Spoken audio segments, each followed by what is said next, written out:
TNT Sports is live in Pocono for the 20th race of the NASCAR Nextel Cup season, the Pennsylvania 500. Just 7 races remain before we set the 10-man field in the chase for the championship.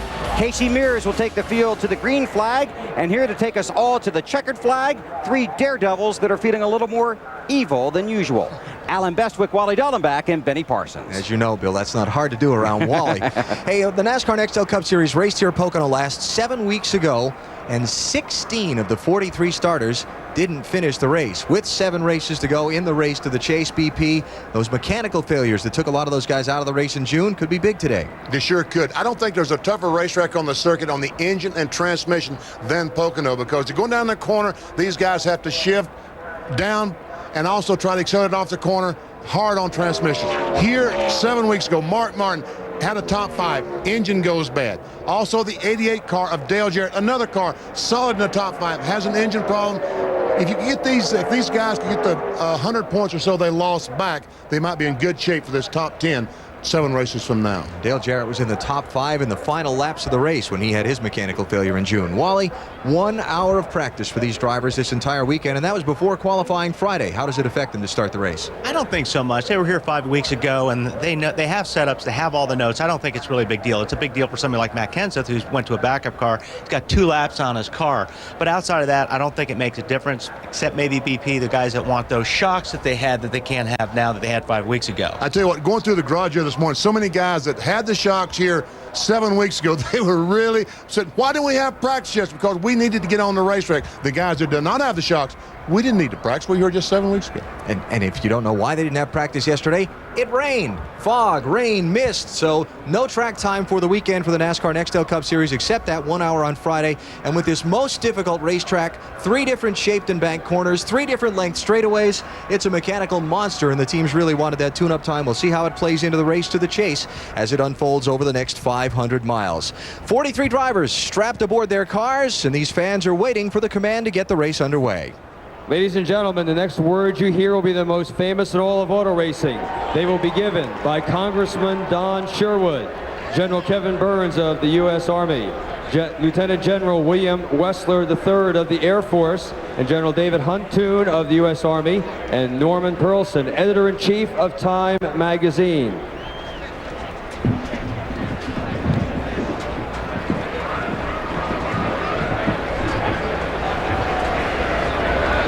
Gentlemen, start your engines!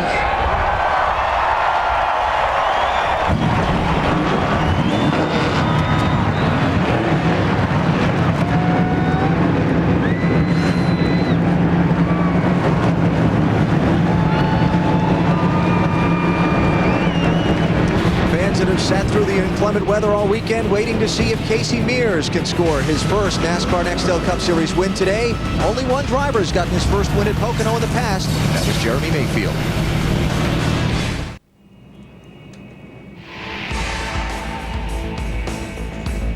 Is brought to you by Nextel, coast-to-coast walkie-talkies in under a second. NASCAR and Nextel, partners in speed. By Chevy, the winningest name in racing, an American revolution. And by KFC's $4 meals. 3 tasty meals complete with 2 sides and a biscuit for only $4 each.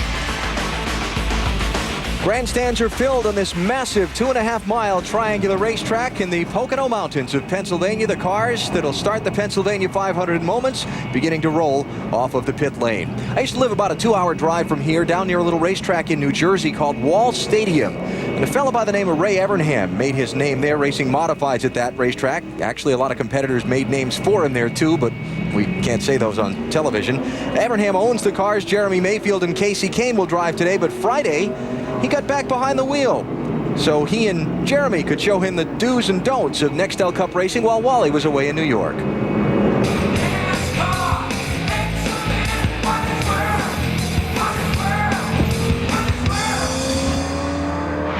funniest part about this is I've never even driven around here, not even in a street car. That's not the funny part. Here we go. All right, you got to coach me. Listen, I don't know anything about this car or about this racetrack. There we go. There we go. Now right back on the bottom. Are you scared? Hey, you ought to be. You're doing good. I mean, does it you're scared, that makes two of us. Oh, we got a big push. Big push. Well, Wally's got to work on this. Jeremy's trying to work the pedals, but they're only on my side. Whereabouts up here did you knock Earnhardt out of the way that time? Right here, going into turn 3. He told you were number 1, but I think he was going to beat your butt for a couple weeks after that. What was it like? I tried to avoid him for a while, and he finally got me in the headlock one day and give me the old knuckle buster on the head for that. You think Wally would be mad if we wrecked his car? How much gas do you think they put in this? They going to let us keep running until we run out of gas? Or what? You know what we'll do? We'll get on the Parkway. We'll get on the Garden State Parkway, and we'll go down to Sandy Hook or Asbury Park. We'll just drive this thing all the way home. You got money for tolls? Yeah, I got some change.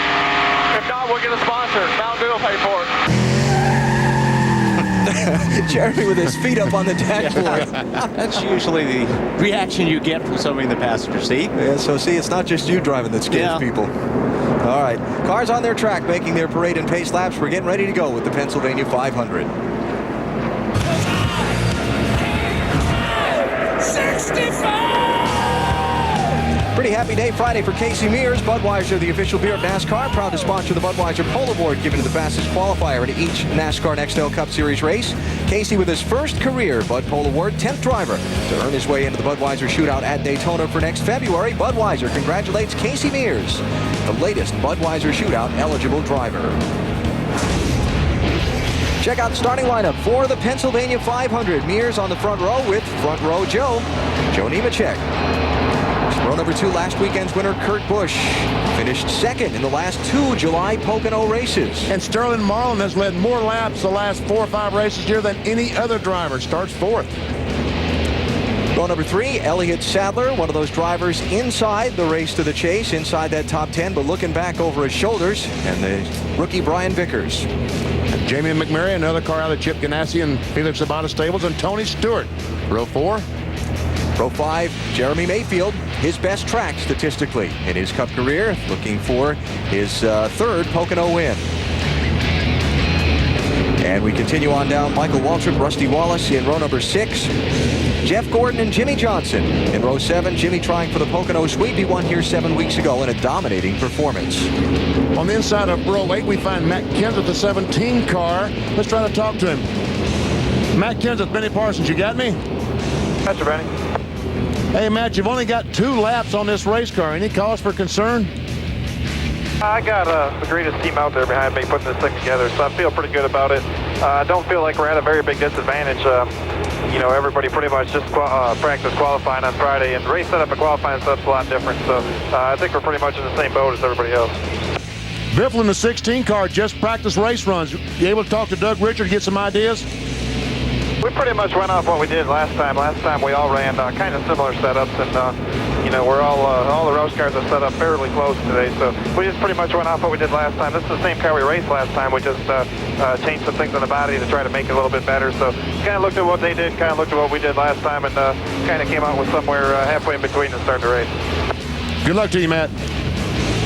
Thanks. Matt Kenseth qualified 15th for today's Pennsylvania 500, and you look down through the final rows on the grid. Jimmy Spencer, Pennsylvania native at his home track, back in row 18. Greg Sachs back on the circuit, first time since 1998.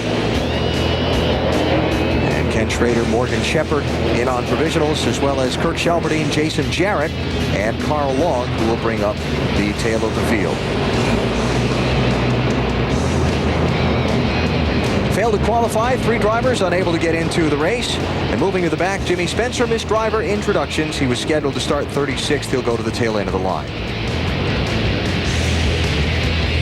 You know, back 20 years ago, a driver introduction, it was such a haphazard thing. Some drivers would show up, some drivers wouldn't show up, and it became an embarrassment, really and truly, until NASCAR had to put in a policy. Hey, you miss it, you go to the back of the field. And guess what? Everybody started showing up. Imagine that. And they should. It's for the fans. Get out there in front of them. Let them see before you go racing. All right, we're a lap away from the green flag. Let's check some final stories on pit road, starting with Marty. Well, Well, Benny talked about mechanical failures here in June. Same thing happened to Joe Nemechek. Had a top 5 car, then he lost 4th gear, then second gear, then 1st gear. Ran the last 170 laps of this race with 3rd gear only. Today, same car, same setup as here in June, and currently all 4 gears, hoping for their first win of the season. Matt? For the next 2 weeks, the big number for Jeff Gordon is 4. Today, he chases his 4th Pocono victory. Next week, his 4th Brickyard 400 trophy. Crew Chief Robbie Loomis brought the same race car they expect to take to Indy next week. If it performs well today, they will take it to the Brickyard. He made the car tighter setup-wise than they had here in June due to no practice. Trying to improve on their finish here in June, which was 4th. Dave? Matt, I've already celebrated green-white checkered with the fans in the stands, so why not celebrate with Ryan Newman's crew? 100th career start for Ryan here today. But did you also know it is the 800th start for Penske Racing? And in that time, they've amassed 53 victories. So why is the pole man starting 30th, you might ask? Ryan Newman's car very, very tight in the second turn here. He'll start all the way back in row 15. Bill? Dave, we heard Benny talk about the troubles Mark Martin and Dale Jarrett had here in June, but maybe this is their get-well track.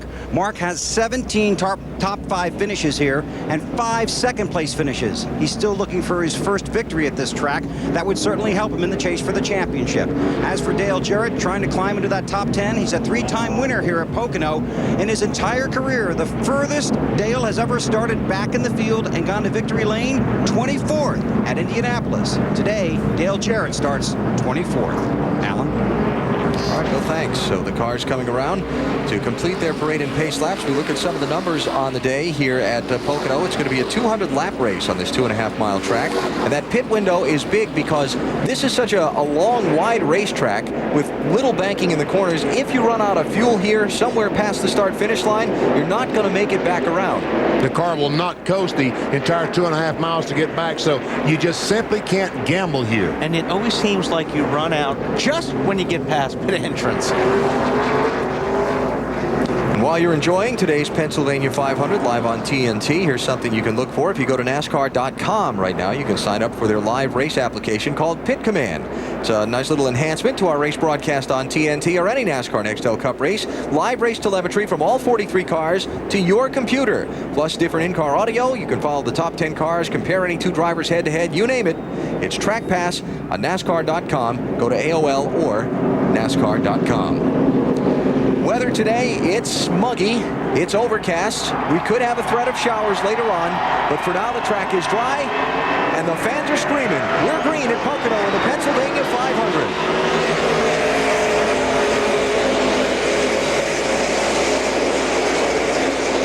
There's a couple guys there that did not get a very good start. Rusty Wallace being one of them.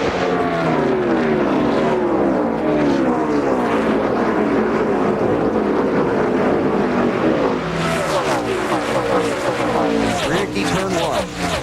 And now down the Long Pond straightaway, known here at Pocono. That's the town the racetrack is in, Long Pond, Pennsylvania. Because after all, when you've got 3 straightaways, which one's the backstretch? Right.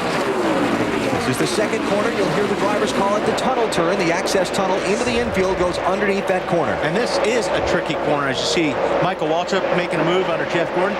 It's very aerodynamic dependent. You don't want to be around other cars going through turn 2 because you go through there so fast. Joe Nemechek, the 01 are trying to lead that first lap, and he will.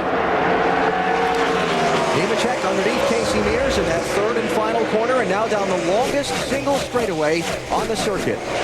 And remember, this is the first time these guys have gone down in the corner at 195 miles per hour since qualifying. Little 4 wide there. Oh, this place is great for that. The straightaways are so wide, so long. You'll see 4 wide a lot during this race. And for second place, here comes Kurt Busch, last Sunday's winner in New Hampshire on Casey Mears. Busch in the 97.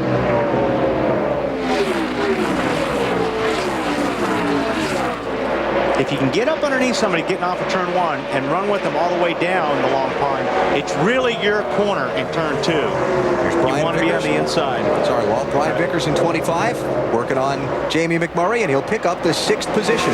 And Tony Stewart, the 20 car, trying to make the pass on Jeremy Mayfield on the outside. A very courageous move on Tony's part. Hear him shift right there. Get down to turn 1, downshift. And we talked about Joe Nemechek losing all the gears in his transmission back in June, except third. Well, third is actually 1-to-1. That's a normal high gear in a 4-speed transmission. He got very loose getting into turn 1 there. See his car get sideways. A little bumpy down there, too. Jeremy Mayfield on the move in the 19. Started 9th. Trying to pick up 8th spot from Stewart. Well, that's a tough corner to go into side by side. Held him off. Casey Mears slipping back to 3rd. Maybe in danger of losing that spot to his teammate, Sterling Marlin. Bill, what's up there?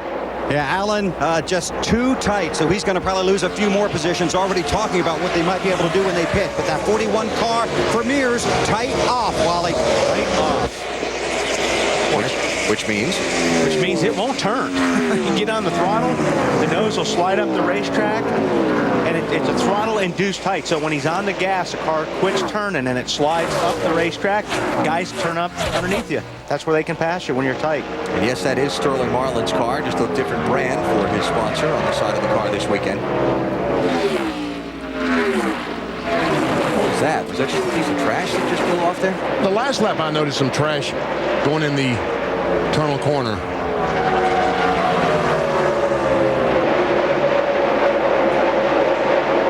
So Sterling up to 3rd, Casey Mears back to 4th, and here comes Elliott Sadler in the 38, going to try and get that spot from him. See that car push when they came off that corner? Just exactly what we've been talking about. Marty? BP, you talked to Todd Parrott, talked to Elliott Sadler. They are excited about this race in Indianapolis next week. He's driving a brand new car they built kind of specifically for Pocono and Indy. Very good in these flat racetracks. When they tested Indianapolis, many of the teams there said the 38 was by far the best car there. If it runs well here today, and they expect that, they will take it to Indianapolis. They think it could win both races. Remember, Bill Elliott did that in 2002. Using that word tight a lot, let's open the old Home Depot virtual garage and show you what it means. I mean, that's something these teams fight all the time, is that tight off. What happens when you go in the corner? The car is perfect. All 4 tires are even, and you'll use all 4 tires are green. But as soon as those front tires get too warm and you turn them, the car will not turn. It just simply slides up the racetrack, up against that outside retaining wall. Tight is the slang term that's been around NASCAR for years. I kind of like the road racers term. They call it understeer. It's a little more clearly understood. I like push. Yeah. Because that's what it pushes up to the wall. About to lose another spot to 41. To Brian Vickers, a 25 car. So that'll be 5th place that Vickers will take. And Mears will slide back to 6th. Let's drop back to a race for 7th. Jeff Gordon on the move. He and Tony Stewart there racing for that spot, 24 and 20. Gordon started in 13th position. And that is a team, that 2014, that has really been on a roll here lately. Led the most laps in 3 of the last 5 races. Last 4 finishes, 1st, 4th, 2nd. Not bad, Matt. Running in 8th, Stewart trying to close it on the 24. Jeff Gordon, the only thing he's telling his crew chief, Robbie Loomis, at this point in the race, the car is tightening up and tightening up quicker than he thought it would. So they're going to keep that in mind for that first pit stop, which should come somewhere around lap 35 to 40. Normally when the car, if it's tight this early, it's only going to continue to go that way. So they're definitely going to have to adjust and make that car loose that first pit stop. There's Kurt Busch, last weekend's winner, running in 2nd, Marty. He's about a 2nd and 7/10 behind the leader. Pretty strong, trying to chase down Joe Nemechek. He finished 5th here in June, Allen, and decided to bring back a different car and completely different package. Looks like it paid off. A little loose in with no right front spring, a little bit tight off, too much left rear, just like last week. Doing pretty good. Last week, of course, he won the race, and Jimmy Finning said they brought a different package here because we weren't good enough to win the race, and finishing 5th right now just isn't good enough. How good was Kurt Busch last Sunday in New Hampshire? He started 32nd and won the race. Joe Nemechek is out in front early in the Pennsylvania 500 from Pocono Raceway. Kurt Busch, Elliott Sadler, Sterling Marlin, and Brian Vickers are the rest of the top 5. NASCAR on TNT, live from Pocono Raceway with the NASCAR Nextel Cup Series Pennsylvania 500. 9 of 200 laps complete, about to be 10. Joe Nemechek is leading. He took the lead from Casey Mears, the pole sitter, on the first lap, and has opened up a 2 1/3 second advantage on 2nd place, Kurt Busch. You see the gap 1st to 2nd coming at you. Elliott Sadler runs 3rd, Sterling Marlin 4th, Jeff Gordon 5th, Tony Stewart is up to 6th. Jimmy Johnson 7th. Brian Vickers back to 8th. You see the pole sitter Casey Mears in 9th, and Greg Biffle running 10th. Talking about Matt Kenseth earlier, and the fact that this backup car, he only had a couple of laps on the racetrack, his 2 qualifying laps. He had kind of an unusual incident on his primary car on Friday that put him into the backup. Matt? And back in June, Kenseth had a tire go down early in the race. And he came on the radio and said, maybe I have a flat right rear tire. He says the chassis is just not handling like he wants. It is plowing everywhere. He thinks it may be the tire, but then again, he thinks maybe it's not. He's just going to see what happens. The guys, though, are on the wall in the pit in case he does have to duck off turn 3 to hit pit road. This is a pit road. You can, if you're close enough to leader, I'm not sure Matt Kenseth is, but you can make a pit stop, change 4 tires, and stay on the lead lap. As long as you're not too far behind the leader. Exactly, and he might be too far behind the leader. And talked about an unusual incident on Friday that put him into the backup car. He got kind of busy coming down pit road during practice. As we check on the race for 4th place. Jeff Gordon is, boy, I tell you what, Gordon is coming to the front. Started 13th. He's taken over 4th from Sterling Marlin. Yeah, Kenseth was coming. He had made a practice run, was coming down pit road to go back to the garage area. He was taking down the window net, talking on the radio, and he just kind of got behind on his steering and hit pit wall where you go back in the garage area. How about that for embarrassing? And ripped the left side off of it. Dale Earnhardt Jr. has been sliding backwards some since the drop of the green flag. He took the green in, where is it, 16th place, Marty, and now he's falling back quite a bit. Yeah, Alan, more like free falling. He's lost 20 positions back to 36 because the car is extremely loose. To him, it feels like a tire is going down, but remember, they had no practice yesterday, so they couldn't really figure out, if it could be a tire going down, if the setup is just that loose, but really loose for Junior, having a hard time hanging on to it. Let's watch him. Watch him from inside the car. He goes down straight away, shifts into high gear. He'll get on the brakes, and I don't know if he'll downshift before or in the middle. Right now, downshifts. Oops. Uh-oh. Locked up. That was not Junior. That was the camera, folks. Don't get excited. Check the mirror. Shifting on the backstretch as well.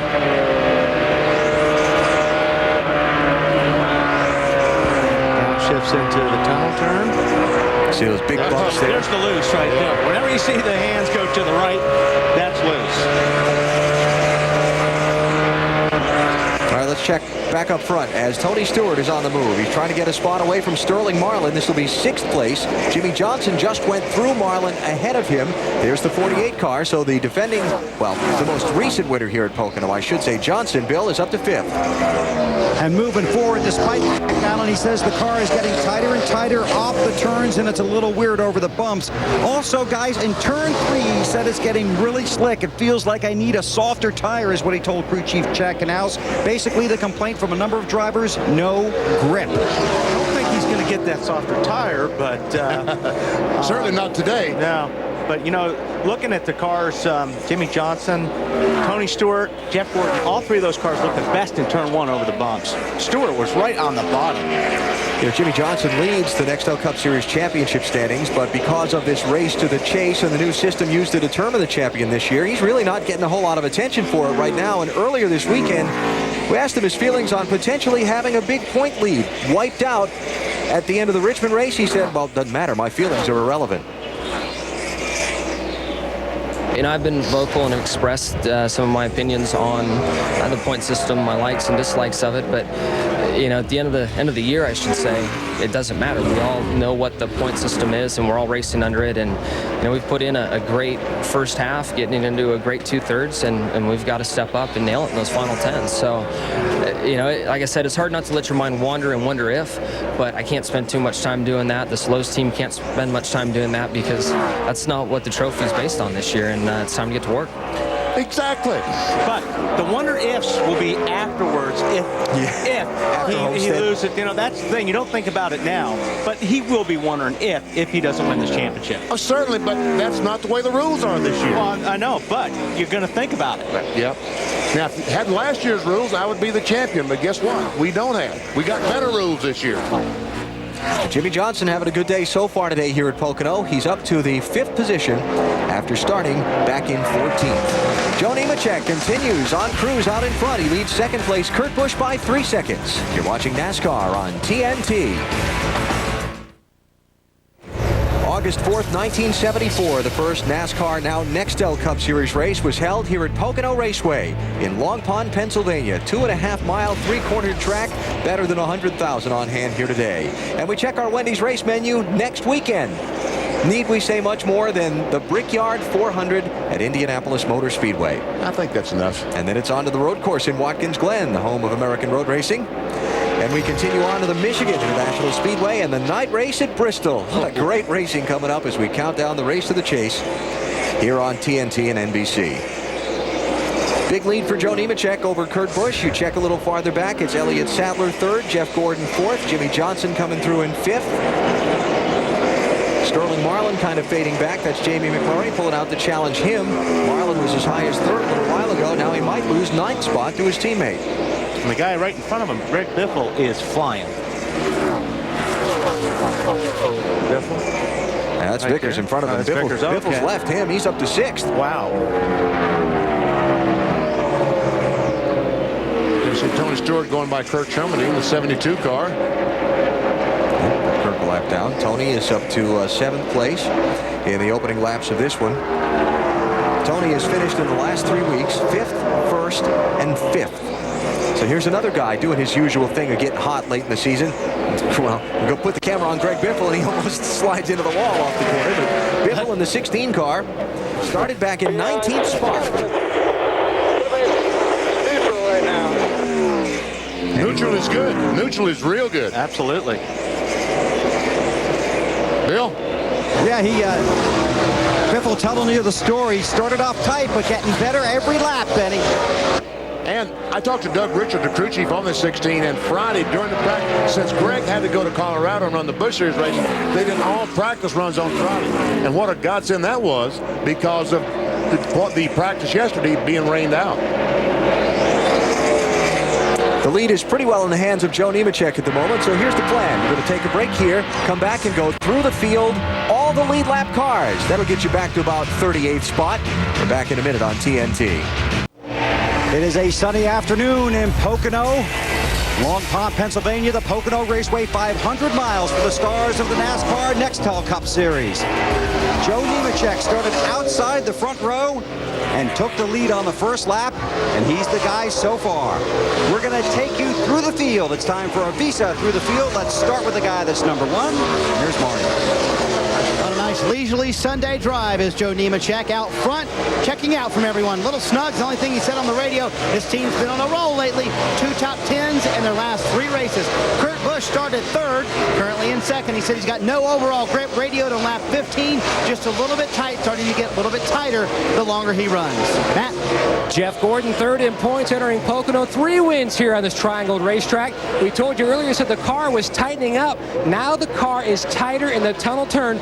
Pretty good, though, in the other 2 turns, Bill. Boy, an outstanding start to this race for Jimmy Johnson. Looking for the Pocono sweep. Started 14th, has climbed to the top 5. Basically nothing wrong with that car. A little tight off of 3 and a little loose in 1, but he's going the right way. As for the 16 car of Greg Biffle, started off tight. It's gotten a little freer just about every lap. He is very pleased with how that car is performing. Marty?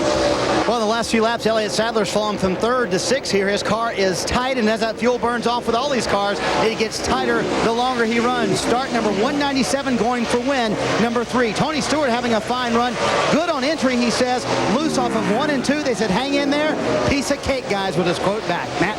Brian Vickers said one of the best cars here in June, currently runs in the 8th position. Now, Brian says the car, much like some of his other teammates, the car is a little loose, especially in 3, a little tight in other areas, Bill.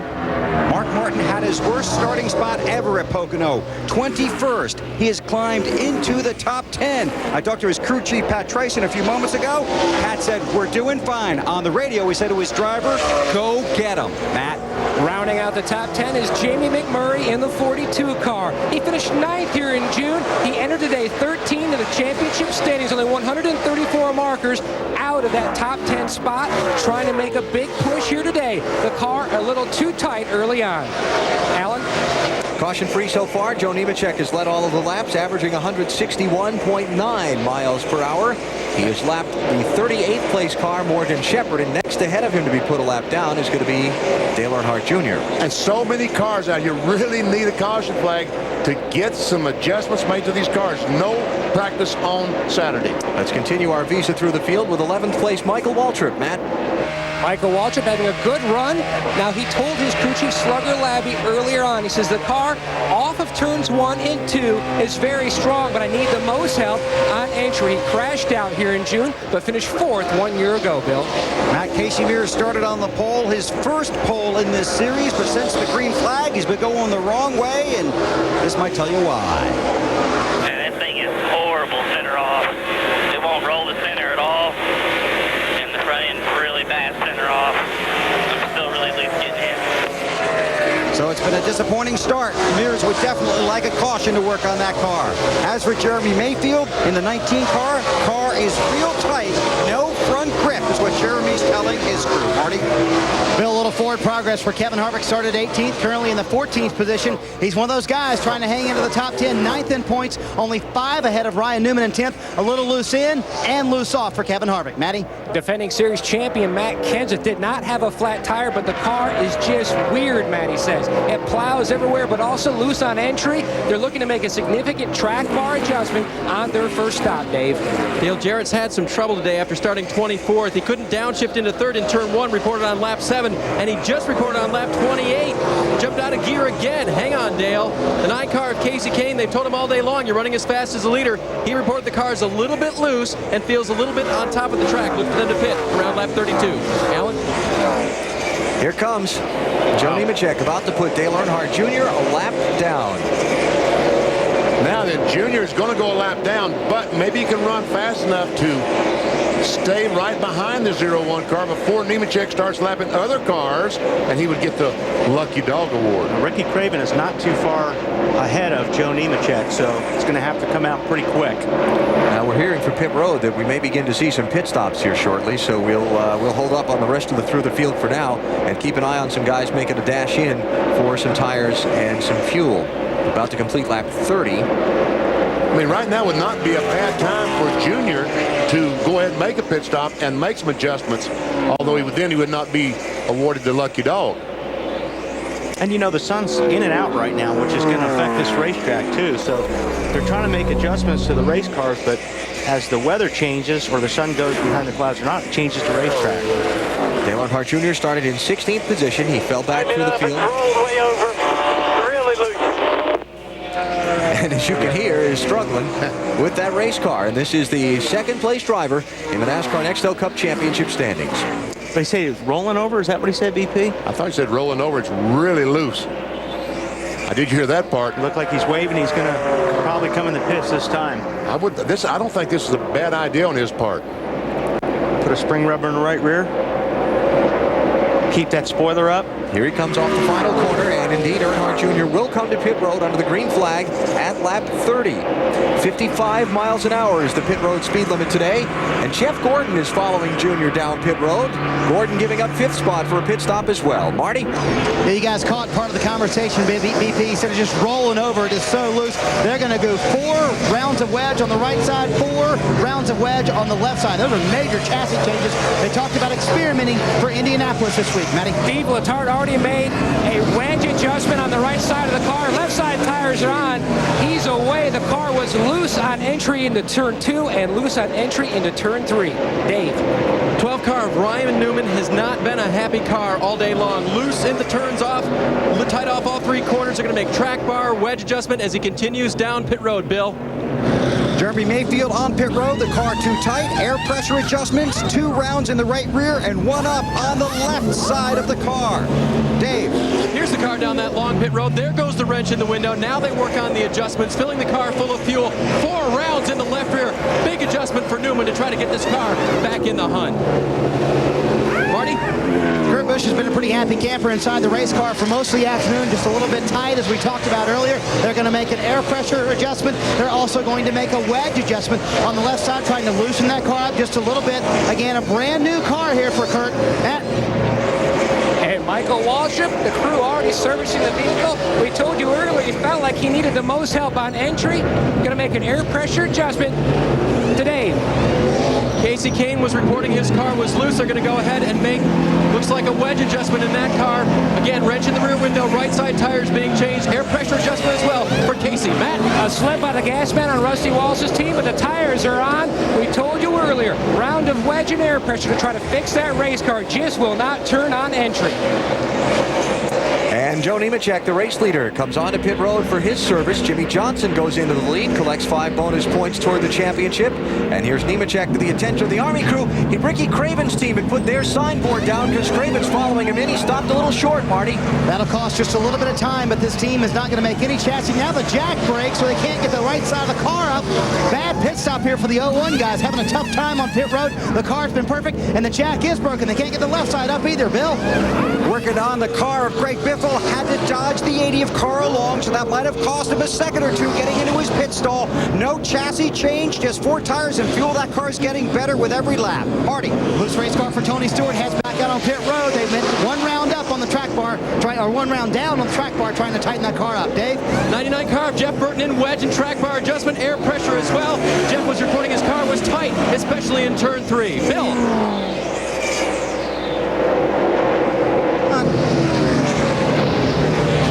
Here's Jimmy Johnson in.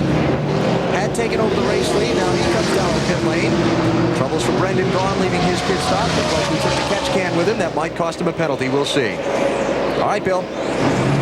Jimmy Johnson all the way to this end of pit road. Car has gotten better. Remember, started off tight in 3, a little loose in 1. They are going to make a chassis adjustment, trying to make Johnson's car a little bit better. Around in the left rear, around to the left side front tire change or slip, but he's right there. Lug nuts are off, waiting for the jack to come up. This is going to be a long stop. This is disappointing for this team. Long stop after this morning run it loud. Dave. Dale Jarrett is in. They're going to make no chassis adjustments. He's happy with that part of the car. As for the transmission, there's really nothing they can do right now to help fix it. They'll send it back out, hope he can get up through the gears, especially heading off pit road. Busy place on pit road. By the way, Brendan Gaughan will come back in for a penalty for removing equipment from the pit box. And the leader at the moment is being shown as Elliott Sadler, followed by Matt Kenseth. Here's what happened to Brendan Gaughan. Left the wrench in there, Benny. Yep. Wait. Yep, you cannot leave your pit box with any kind of equipment on the car. Gas can, wrench, catch can, doesn't matter. Here comes Matt Kenseth onto pit road as Brendan Gaughan answers the black flag. Matt? The Killer Bees going to work on Matt Kenseth's Ford. Track bar adjustment for the 17. He said the car was just weird, plowing everywhere, but his biggest concern, though, was trying to fix the loose on entry. Down 2 rounds in the track bar, he's away. Oh, man, that front tire changer was done in about 12 seconds and want him to go in the rear tire changer a couple of seconds slower. What a great stop of that 17 bunch. All right, so after the pit stop cycle around, here's your race for the lead. Kurt Busch and Jeff Gordon just about nose to tail, and look who's just in front of them. And you can see how bad that pit stop hurt Joe Nemechek. Yeah, because he's about 2 seconds behind these guys. That's right. So it's Kurt Busch leading, Jeff Gordon second, Greg Biffle third. Jimmy Johnson should cycle around to 4th, followed by Joe Nemechek 5th. Then Elliott Sadler, Mark Martin, Matt Kenseth, Brian Vickers, and Tony Stewart the top 10 as they get back up to full speed after the series of pit stops. There's Gordon. Man, that car looks fast. It does. So Jeff Gordon goes to the point. Left rear is just up in the air. We're unbelievably tight, leaving turn 3 now. That was Kurt Busch talking about his car. And you saw doing all those pit stops, all those adjustments in the rear of the car. What they were doing was trying to raise the rear of the car. NASCAR allows the height measurement on the rear of the car plus or minus a ½ inch. All these guys went through the technical inspection exactly right. They're trying to get that ½ inch that NASCAR gives them, because getting the rear in the air is going to help keep the nose down on the ground and help that tight off situation. By the way, Dale Earnhardt Jr. here is on the tail end of the lead lap. He's trying to stay in front of Jeff Gordon if he can and hope a caution will come out. I talked about Joe Nemechek coming down pit road. Couple of things went wrong on his pit stop. Ricky Craven is pitted in the next stall behind him, and Craven's team had dropped the signboard down because Craven was following Nemechek in, so he stopped the pit short, then moved forward. And then they had problems with the jack. The jack wasn't up quite high enough. And so it cost Joe Nemechek a pile of time. Instead of leading the race, he's 2 1/3 seconds behind Jeff Gordon. Very disappointing effort for the pit crew on their first attempt of the day. NASCAR on TNT at Pocono Raceway, where the Pennsylvania 500 is coming up on the 100-mile mark for the NASCAR NEXTEL Cup Series. You're looking at the race for the lead. Jeff Gordon in the 24, being closed on by Jimmy Johnson in the 48. Once again, ladies and gentlemen, it is my grand pleasure to cue the duck. Oh, that's my line. I got you this Darn, you got me this time. It is our Aflac NASCAR NEXTEL Cup trivia question. Who was the last championship leader to win a Pocono NASCAR NEXTEL Cup race? Driver who came into the weekend leading and picked up the victory here. Jeff Gordon. Very good. What was your clue? I don't know. Oh, okay. He was leading. He was leading. Thank you. That was en route to his 3rd series championship in 1998. He swept the Pocono races that year. Almost swept, excuse me. Just missed one in the June race to Jeremy Mayfield. So there you go. Well, of course, now somebody's sitting at home saying, well, Jimmy Johnson won here in June. Yes, but he wasn't leading the championship at that time. Earnhardt Jr. was. You know, if Johnson could go on and win the race today, I think there's about a $100,000 bonus for him for leading the NASCAR NEXTEL Cup points and winning the race. Is 90,000 close enough to 100? That's pretty close. Who puts that up? NEXTEL. We saw Kurt Busch move over and let his teammate Greg Biffle go by and take off after the Chevrolets. See if we can catch him. How about we check the championship standings as they run with Dale Earnhardt Jr.'s struggles today, back in 34th place, now a lap down to the leaders. He would lose 2nd place in the championship. And the race to the chase, 6th through 10th. Very close. All of those positions. But I'm not interested in that. I want to see the next panel. You mean the people? There you go. That's what I want to see. Jeremy Mayfield just 43 points out of 10. Leclerc just 77. Dale Jarrett 85. All those guys have a shot. Oh, man, yeah. Because Ryan Newman is struggling so badly today, he's back in 32nd place. They started the day today, and Mayfield was 106 points behind Newman for that 10th spot. Pressure's on. 7 races to go in the race to the chase. Pressure's on Jeff Gordon, too. Jimmy Johnson is all over his back bumper looking for the top spot, and he might get it right here. Get it, yeah. Jeff said, look, go right ahead. Go right ahead.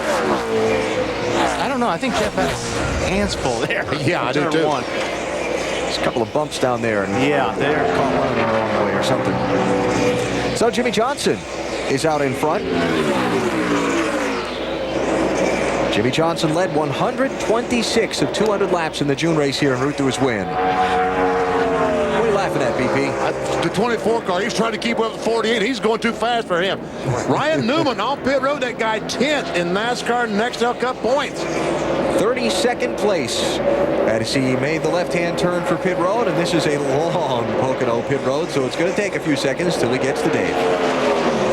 He's in now, Alan. He radioed his crew just a couple of laps ago, said, I think I have a flat tire.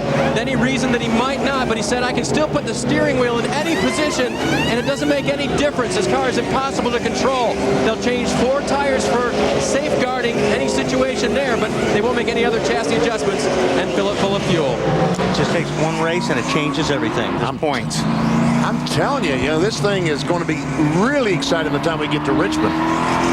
I talked to Matt Borland, Ryan's crew chief, this morning. He said this is the car they won Michigan with in June, that they couldn't figure out why they couldn't get it to go here in the little practice they got on Friday. Jimmy Johnson leads Jeff Gordon, Greg Biffle, Kurt Busch, and Elliott Sadler after 100 miles of the Pennsylvania 500 on TNT. NASCAR on TNT from Pocono Raceway in Long Pond, Pennsylvania, where this 2.5-mile, 3-cornered racetrack is hosting the Pennsylvania 500. We saw Jeff Gordon barrel on off into turn 1, trying to stay ahead of Jimmy Johnson there a minute ago, and his car started hopping up the racetrack a little bit. That corner's kind of tough, isn't it? It is, and you have to be right at the bottom. Turn 1 is a fun corner. I love this place. I love all the corners here, but turn 1, if you're right, you have a stiff race car. If you hit the bumps just the wrong way, it'll shoot you up the racetrack. See, now Jimmy is running up high out of those bumps. It looked like Jeff Gordon a little bit ago tried to follow Jimmy down in turn 1, and Jimmy's a little bit too fast for him. He didn't like it when he got down there. talked with Jeff earlier in the weekend about that tricky turn 1 here at Pocono. He said it can be a handful. It's a long, very fast front straightaway, carrying a lot of speed in there, so you need good brakes, you know, and you need the car to be really comfortable getting in there. And once you do get down in there and you downshift, there's a lot of bumps, they're like swells, almost big dips and bumps as you go through there, and the car, you know, will get tight and then loose, tight and then loose. So definitely have your hands full all the way through there. But the track also has banking, so you can carry quite a bit of speed through there. And it is a handful when you hit them just wrong. Exactly. The car actually hops, and it catches, and then you catch it, and then it goes loose, and you catch it. But really a fun racetrack to drive. But used to, I mean, 10 years ago, you had to be right on the bottom of the racetrack to get around. But I noticed the last few years, they're able to go up and run that high line a lot more than they used to. When we saw Jeff try to stay with Jimmy Johnson through that corner a couple laps ago, here's what he said on the team radio. A lot better than us down in 1 and 2. We hold our own everywhere else. Everywhere else being turn 3. Matt. Wally, 2 laps ago, Jeff Gordon came back on the radio and told Robbie Loomis, you will have to tighten me up because I'm loose everywhere else except for turn 1. And you heard how he was sizing up Jimmy Johnson, knowing he feels like that car, which won here in June, will be the guy he will have to try to beat again.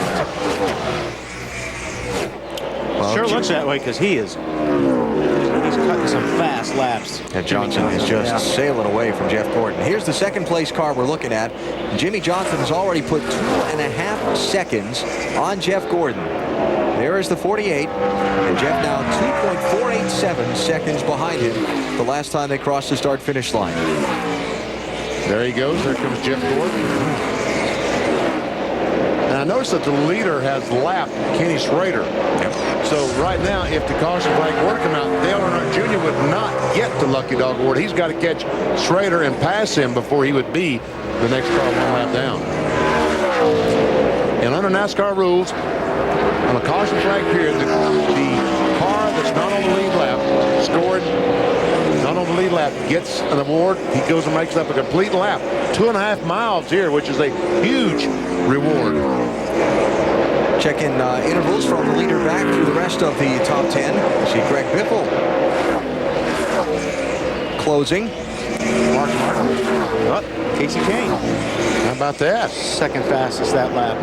Yeah, I found this stat on Jeff Gordon while we're looking at him that I found remarkable. Do you know that in his Pocono career in the Nextel Cup Series, he's finished first or second in a third of his starts here. First or second in a third of your races at any track. It's pretty big. Huge. Kurt Busch fading back to 8 seconds behind leader Jimmy Johnson in 5th and trying to hold off Joe Nemechek for 6th. Marty? Yeah, Alan, at the rate 48's going, everybody's fading back from the leader right now.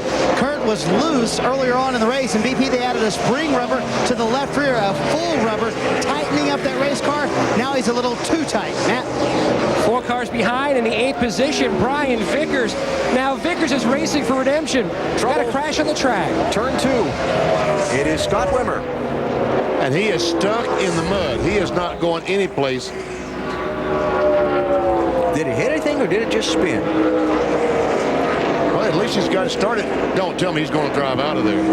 That left rear flat. Left rear. Looks like he's flat, yeah. I can't believe he was able to get that car out of that mud. I think the left rear flat helped him. Yeah, could have. Gave him some grip. Yeah. Had a lot of rain here over the weekend. Check out what happened to Scott Wimmer across the second corner. Left rear flat. Yeah. That's what put him there. He was slowing down. He knew he had a problem, so he's lucky he didn't hit anything. I've seen cars spin off that tunnel corner, go down and hit the inside wall. Looking ahead from Ryan Newman.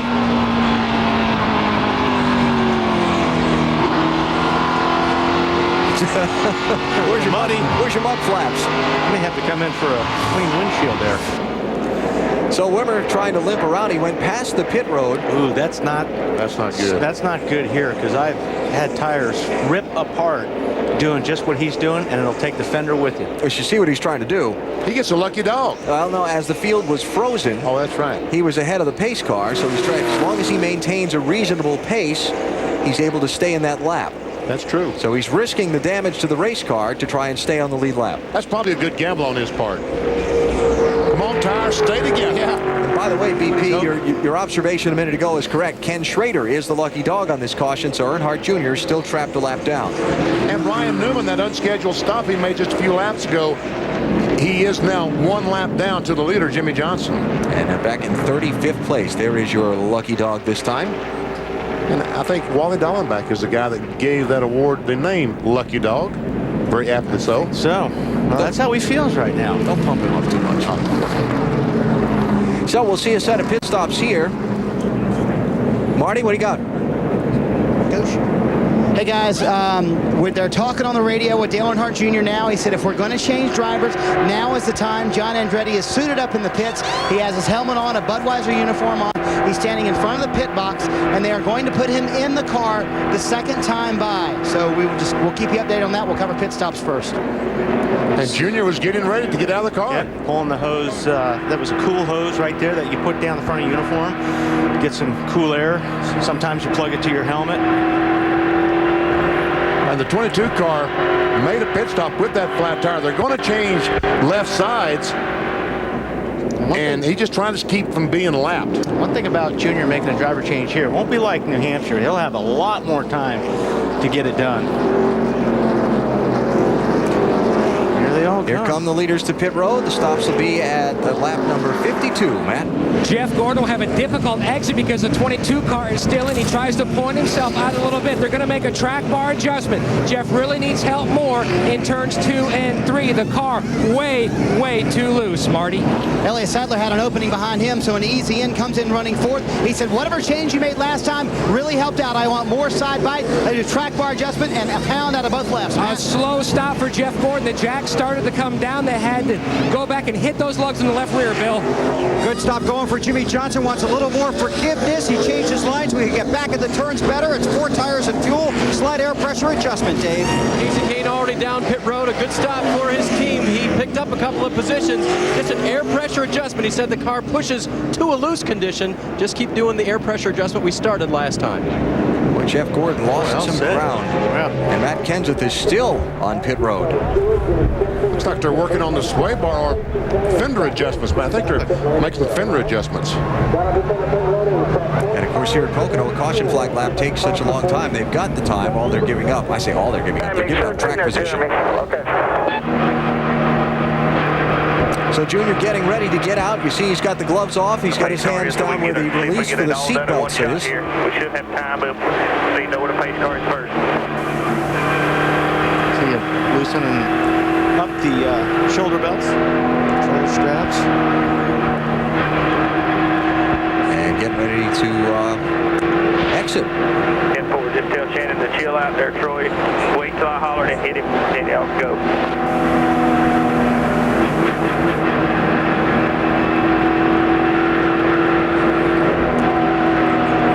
Jamie McMurray's going to pick up a penalty from his pit stop because a tire was left in the outside half of the pit box when the car left, so he's going to have to go to the end of the line. I wonder if they have to. They use a seat insert. Yes, they do. With John. Yes. Yeah. I saw the thing sitting on top of the pit box. The seat insert is, well, obviously Dale Jr. is taller than John Andretti, so they make these inserts that you put in the seat that actually get you closer to the steering wheel and closer to the pedals. Yes, last week at Loud, New Hampshire, Martin Truex Jr. was his relief driver, and they're almost identical in size. So this week, had a much smaller driver. They needed the insert to slide down in the seat. This kind of unexpected. I talked to Tony Newey this morning. He said that Junior expected to run the whole race. You see that one of the crew guys holding the insert right there. And they've got much more time here this weekend to make the driver change than they did at New Hampshire last weekend. Marty?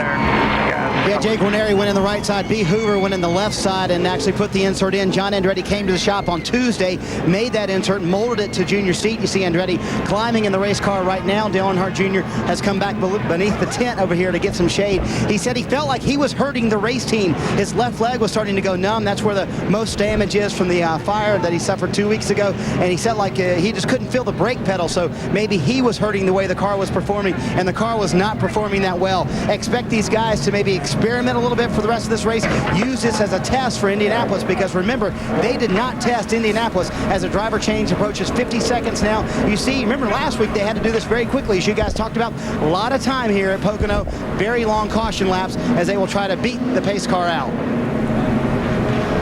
I think they'll make plenty of time. The pace car is only approaching turn 2, almost a half a lap away, so they've got plenty of time to get John Andretti securely in there and be all ready to go. And I don't know about so much as, I mean, obviously it'll help him test-wise for Indianapolis, but John gets around this place pretty good. And folks, right there is one sad young man. I mean, after the incident at Infineon Raceway when he was burned in the Corvette, you know, we all said, and he said, yeah, he'd like to do it again and what have you. But now, 2 weeks into it, having to get out of his race car, he's probably having some second thoughts about it. Because this is not good to get out of that race car. Pit work complete. John Andretti will rejoin on the lead, well, in the same lap that they were in. Still 1 lap down after Earnhardt Jr. was unable to stay in front of the leaders earlier in the race. Cleanup continues under the caution flag. Jimmy Johnson is the race leader. Dale Earnhardt Jr. has climbed out of his machine for the day. Green flag as NASCAR on TNT comes back to Pocono Raceway. Jimmy Johnson the leader over Elliott Sadler, Kurt Busch, Greg Biffle, and Brian Vickers. See, Brendan Gaughan, the 77, trying to drive by his teammate Ryan Newman. Gonna get him. He does. Those would be the first 2 cars 1 lap down. Gaughan in the 77, Newman in the 12. And Newman restarted right next to Jimmy Johnson. He got a terrible restart. And Kurt Busch trying to take on that second spot from Elliott Sadler. This will be good. Okay, trying it again. Second place. Guy on the inside, usually that's the better spot. But here comes the crossover move, maybe? No, not quite. Guy goes steaming off into that second corner. A lot of times he'll slide up the track coming off, and someone will try a crossover, try and cut back under him down that next straightaway. Mark Martin, the 6th car, trying to get alongside. I think that's Brian Vickers in 25. Who was that? That was Brendan. Yeah, Brendan hit the curb and shot up the racetrack. You saw that happen with Robbie Gordon and was it Ryan Newman? Yeah, last time. Yeah, in June. And Jeff Gordon, all the way back in 10th spot. 25 car loose. Sorry, Alan. That was good. We saw that 25 car get loose there a couple times today. That was sideways. Dave, what's going on with the 12 car? Well, his car has not been good at all, Benny. Remember, they came in for that unscheduled stop under green. All the tires were up, all the lug holes were fine, so that was not the problem. They aren't sure what the problem is. He came in this time, they made another big wedge and track bar adjustment, but the big thing for Ryan today is he said, guys, see all those cars that pulled away from me on the restart? The motor's not that great either. He's not happy. This is good stuff right here. Yeah. Mark is running in 5th place.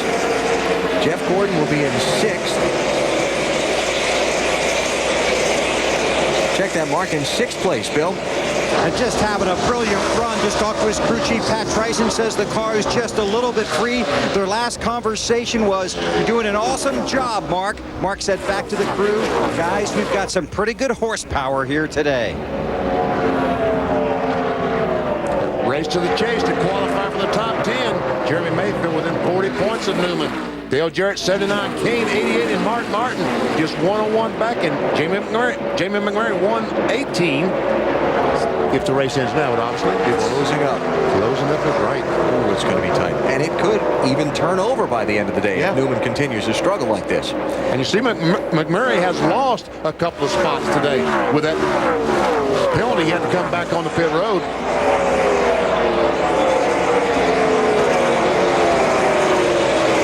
Joe Nemechek trying to make his way back toward the front. By the way, Mark Martin is in 5th place. One of our scoring computers locked up. I had to go to the backup. The backup. Yeah. But that's why we have a backup. Now, we talked about a minute ago, Jamie McMurray and Jeff Gordon having problems during this last set of pit stops. Let's go back and show you what happened to them. You know, the same thing on Jeff Gordon happened on the 01 car. They go around the left side. Jack goes under the car. They jack the left side up. Everything is fine. Left front guy's okay. The left rear is the one. See, it's too low. The car is too low. They've got to jack it up some more. The left rear is the one that hangs down the most. They've got to get up a little higher. And you watch this. You watch the tire from McMurray's team come right in front of Michael Waltrip. And that's why they made that rule. So that the teams would not lay their tire down in front of that car behind them and block them. And cost them time on pit road. Exactly. And damage the front fenders when you hit it and all the rest. Michael was kind of lucky he didn't catch that tire leaving. So McMurray went to the back of the lead lap for the restart. He's in 27th place right now. We talked about Jeff Gordon falling back to 10th for the restart. He's picked his way back to 6th. And this is the race for third place. I wanted to look at the backup computer first to make sure I was right. Good point. Elliott Sadler in 38 and Greg Biffle in 16. Jimmy Johnson's team getting the job done on pit road a minute ago, getting their driver on and off with the race lead. Here are the guys that are over the wall. Chad Canals, crew chief, Rockford, Illinois. Brian McRae, front tire carrier, San Bernardino, California. Corey Quick, front tire changer, Balls, Missouri. Chris Anderson, Jack Mayer, Tampa, Florida. Ron Malik, rear tire carrier, Franklin, Wisconsin. Shane Parsnell, rear tire changer, Oswego, New York.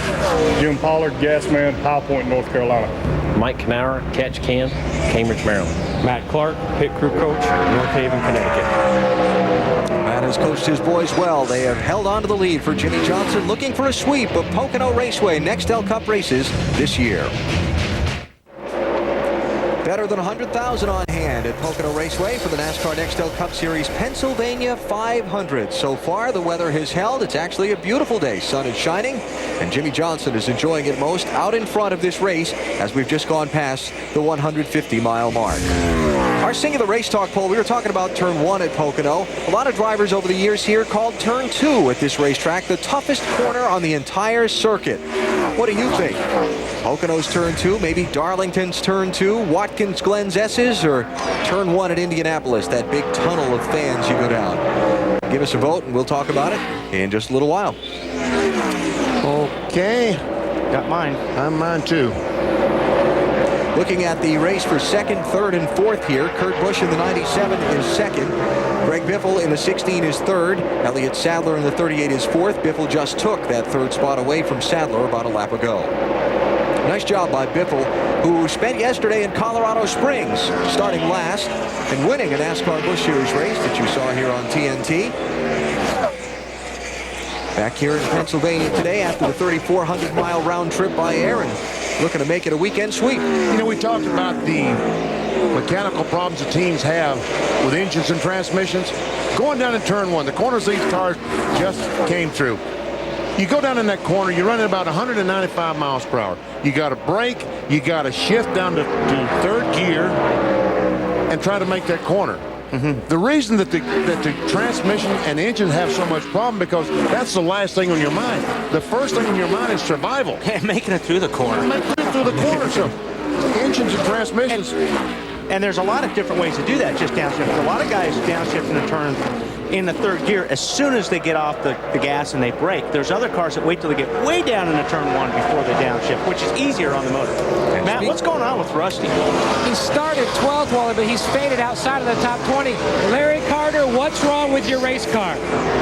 Well, you know, we missed happy hour yesterday, and a lot of times we can find out some small problems we may have, and actually a little bit of a bigger problem. We got the shifter plate on overdrive reverse, so his shift pattern is actually backwards, which 4th is 3rd, 3rd is 4th, and he's doing a super job with it. I mean, it really requires a lot of concentration. If we can manage to run the whole race and him remember his shift pattern, you know, we got a pretty decent car. So, you know, just one of those things that happens. Human make mistakes, and the guys at the shop do a super job. But, you know, we'll learn from it, and hopefully we can come out of here with a good finish. Rusty came on the radio and said, this engine is going south. It's about 500 RPMs off, and that's exactly why. The transmission. Marty? Well, Matt, I bear some bad news. BP for that man. Guess what happened to Joe Nemechek? He has lost 1st, 2nd, and 4th gears. Same exact thing that happened to him here in June. They were trying a new transmission today, developed by Tex Power, a single rail shifter. It's supposed to be tougher, more endurance-related two-bladed shifter, transmission rather, and it has gone bad. First, second, and fourth gear is gone for Joe Nemechek. Remember Go ahead. You remember what I said on the restart about Rusty? Had a bad start? Yeah, that's why. That's why. Yep. So if third and fourth is wrong, then first and second must be wrong as well. I mean, you know, first has got to be second, and second's got to be first. Oh, Lord, I've never figured that out. Could you? Well, the way I could relate to that, I went to Australia to cover a sports car race a couple years ago and got a rental car that had a manual shift on the left-hand side. Yeah. And I was trying to figure out, okay, what gear is going to be where here? I can't imagine doing that at 190 miles an hour. And for Joe Nemechek, trouble bug has struck him again. Jimmy Johnson, well out in front, 2 1/4 seconds. His lead on second place, Kurt Busch, here at Pocono. Nextel Cup Racing from Pocono on TNT is brought to you by Ford, the official truck of NASCAR. By Fram Air Hog High Performance Air Filter. Fram, hog the road. And by Budweiser. It's time for a fresh one. Grab a Budweiser. The race is on. Sun peeking out from behind the clouds every now and then, but definitely shining on Jimmy Johnson, that 44 Lowe's Chevrolet. Johnson in the same car he had here in June that led 126 laps. He's threatening to do all that and more again this time. Let's take you through the field. Jimmy has finished 7th or better in all 5 of his Pocono races. He's a little free in the center. He's also getting updates on the 24 and the 9 from his crew chief. By the way, their last pit stop, very nice, 13.5. Marty?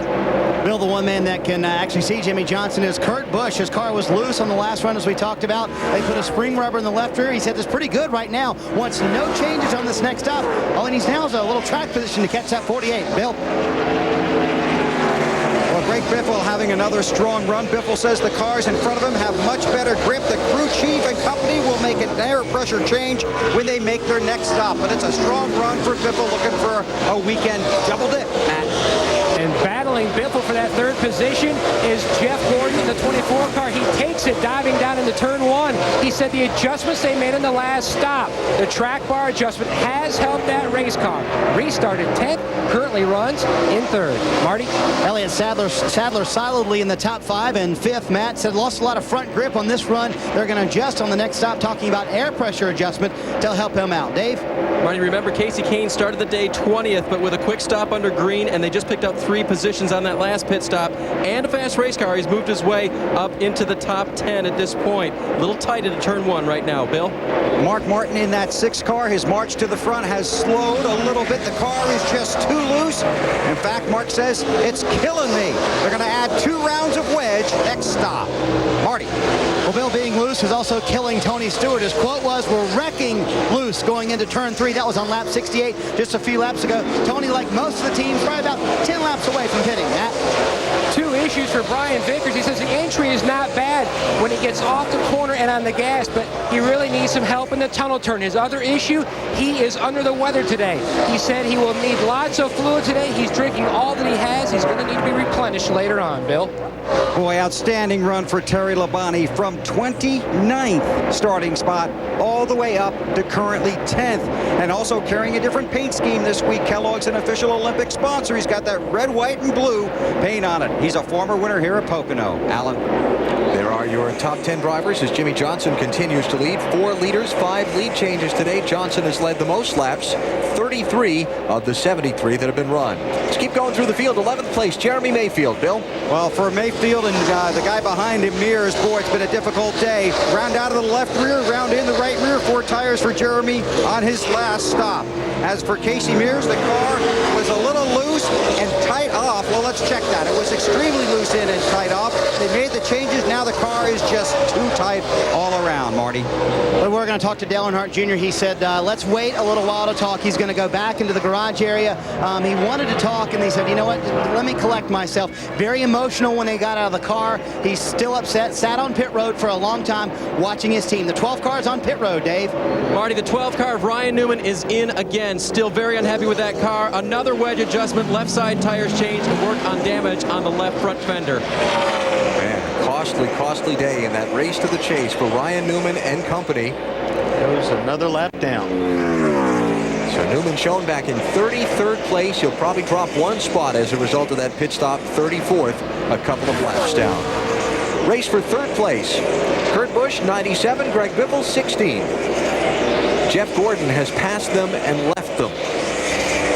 I'll tell you one thing, Ryan Newman in the 12 car, they really need to get this car better here at Pocono, because next week these cars go to Indianapolis Motor Speedway, a track very similar to this racetrack. What works here should work. Oh, Biffle just runs in the wall off turn 1. So Biffle will see if he did any damage to the right side fenders of the 4th place car. See any tires? Got it over there. Yeah. Matt, you got something for us on Ward Burton? Ward Burton also using Hendrick Power, having an outstanding day. Qualified 27th, has slowly made his way up to 13th. Earlier in the race, he was sliding the nose, and also the car was too tight trying to get back in the gas. Air pressure adjustment has helped, Marty. Joe Nemechek hanging in there with just 3rd gear, Matt, and they had this problem in June. Nursed it home with a top 20 finish. He said when he gets behind other cars, he just stops, cannot turn behind other cars in traffic. Dave? In his 51st start here at Pocono, Ricky Rudd currently runs in the 15th position. That's after starting 33rd. It's been a good day for them. They made no chassis adjustments to the car in the last 2 stops. It's running well. Marty, back to you. Well, Dave, Kevin Harvick said they are just killing us off the corners. That's where we're getting beat. I have nothing for these guys. Remember, a lot of teams are shifting 6 times here. Harvick just doing it twice. Dave? The 10 car of Scott Riggs. He was really tight from the center off the corner. He said, guys, let's take a rubber out of the left rear on the last stop. In fact, take the biggest one you got out of there. They did, and the car's a little bit better, Matt. Even with the transmission trouble, Rusty Wallace slowly making his way into the top 20. Currently runs the 18th position. Now, in his last stop, they made some significant adjustments to try to help his race car. It was very loose on exit. It just will not turn in the center of the corner. Marty? Well, Matt, Robbie Gordon's had a tight race car for most of the afternoon. Had his career best Pocono finish here in June, finishing 8th. The same race car. He said, I want a little more of what you did for me last time. They have not freed it up yet. Matty? This is not the day Jamie McMurray needed. Entered the day 13th in the championship standings. Been struggling most of the day. Even bounced off the wall once as the 9 of Casey Kane passed by. They made a track bar adjustment and pulled a spring rubber out of the left rear on his last stop. Dave? Matt, Jimmy Spencer's car was very loose. They made an adjustment last time, and the car was quite a bit better, but he said, I've still got no rear grip, so they made yet another air pressure adjustment for Jimmy on the last stop. 99 car of Jeff Burton. His problem, it's tough anywhere where you've got 4 corners, but even when he got 3, he said, I can't turn. Very unhappy with the way that car is handling now through the turns, Bill. Dave, for the 18 of Bobby Labonte, first check, he was loose. So they put on 4 tires, added fuel, raised the track bar, made a huge wedge adjustment, and changed the air pressure on the tires. Last update from Bobby Labonte, still loose. Matt Kenseth just moved into the 24th position. Not been a good day, hasn't been a good weekend. If you just joined us, he's in a backup car after hitting the pit wall during practice. He is still all over the racetrack. He says the car is just sliding, tight and loose. Matt, the transmission problems on the 88, intermittent. Nothing recently on the 88's transmission. And in the last 2 pit stops, no changes to the chassis. So it's handling pretty well for DJ. Alan? Developing story on the 8 car. There is a minimum speed, a minimum lap time you must maintain. And right now, the 8 car with John Andretti aboard is not maintaining that minimum time. They're being black flagged by NASCAR for being too slow. Marty? I think this is where you'll start seeing the experimentation. Andretti got in the car and said, holy cow, what do you have in here? It's so loose, I can't drive it. They've really struggled. They're several laps down now. They'll have to come to pit road, try to get that car faster. But Andretti's setup style, much different than Dale Earnhardt Jr.'s, obviously. And that's one thing that happened by him not getting any practice time when practice was rained out yesterday. I'll tell you what, that car is really rolling over. I can't believe how much that car rolled. Tires filled up with gas and then come to the garage. This might be a reason why. This was just a couple of laps ago. Yeah, he's going to adjust it on the racetrack. Normally those adjustments don't work very well. So John Andretti struggling. Here's another look. Yeah, he hit that hard, but boy, that car sure does look soft in the right front. So they brought the 8 car into pit road, and I thought we heard Tony Eury Jr. say we'll change the tires and then take it to the garage because the way NASCAR rules are. Bring it there to the garage. I'm going to load the sway bar. Check me. Into them for 2 rear springs. Then you can go back out and drive it. And if he's going to put 2 rear springs, I would take it's bigger. The way that the rules are, when your car doesn't meet the minimum speed, You only have one chance to try and get it back. You know, he can only come back onto the racetrack once and try and meet that minimum speed before if he doesn't meet it when he comes back, he's got to park. Load it up. Jimmy Johnson out in front, coming to complete 200 miles as he crosses the stripe here. Pit stop's coming. We're coming back for him on TNT. As we come back live to Pocono Raceway on TNT, caution is out for the second time in the Pennsylvania 500. Morgan Shepherd apparently losing an engine and dropping oil on the track. Caution, big break for a lot of teams who were less than 10 laps away from having to make a green flag pit stop while the pace car picks up the field. And before pit road is open, let's give you our NASCAR Busch Series update.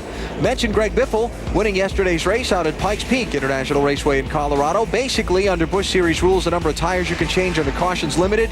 He had a set left at the end when nobody else did. He blasted through the field and ran away and hid for the victory. Championship standings, Kyle Busch had a tough day. Martin Truex Jr. opened his lead to 142 points. Busch Series at Indianapolis Raceway Park next Saturday night on TNT. Craftsman Truck Series race yesterday at Michigan International Speedway. Toyota's first win in the series will be what the headlines read on the day. Travis Kvapil, congratulations on his victory, and their championship standings look thus. Bobby Hamilton Jr. just 33 points behind Dennis Center. They race at Indianapolis Raceway Park on Friday night as the big Indiana Speed Week, if you will, commences surrounding the Brickyard 400. See, Musgrave and Crafton tied for fourth in points. You're talking about Greg Biffle. We saw him hit the wall a little while ago, racing Kurt Busch for second place. And guess what? He's mad at that wall. He did it again.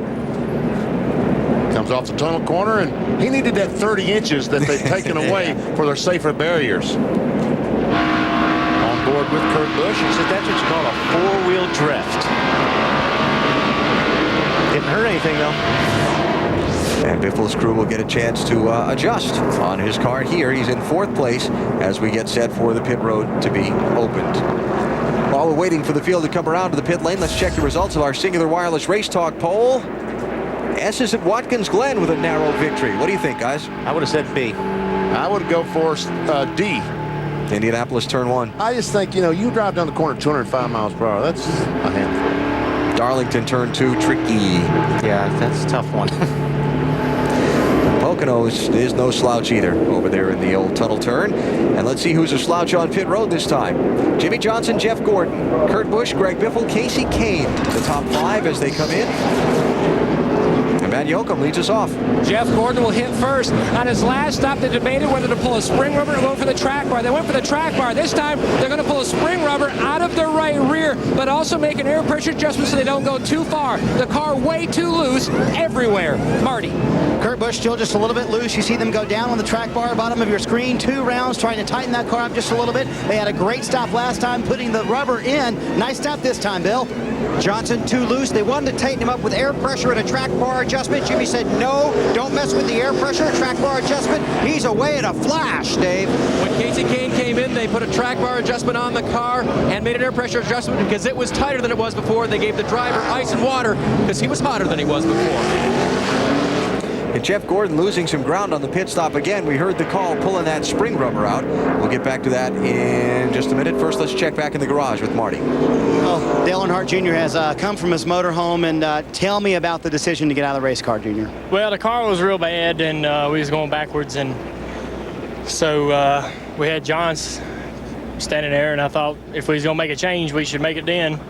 I could have run the rest of the way, but just the car was so bad, there really wasn't no use of me being in there wasting my time, and should be out of the car trying to get better. So hopefully, I think I'll be able to go to next week's race without any problem.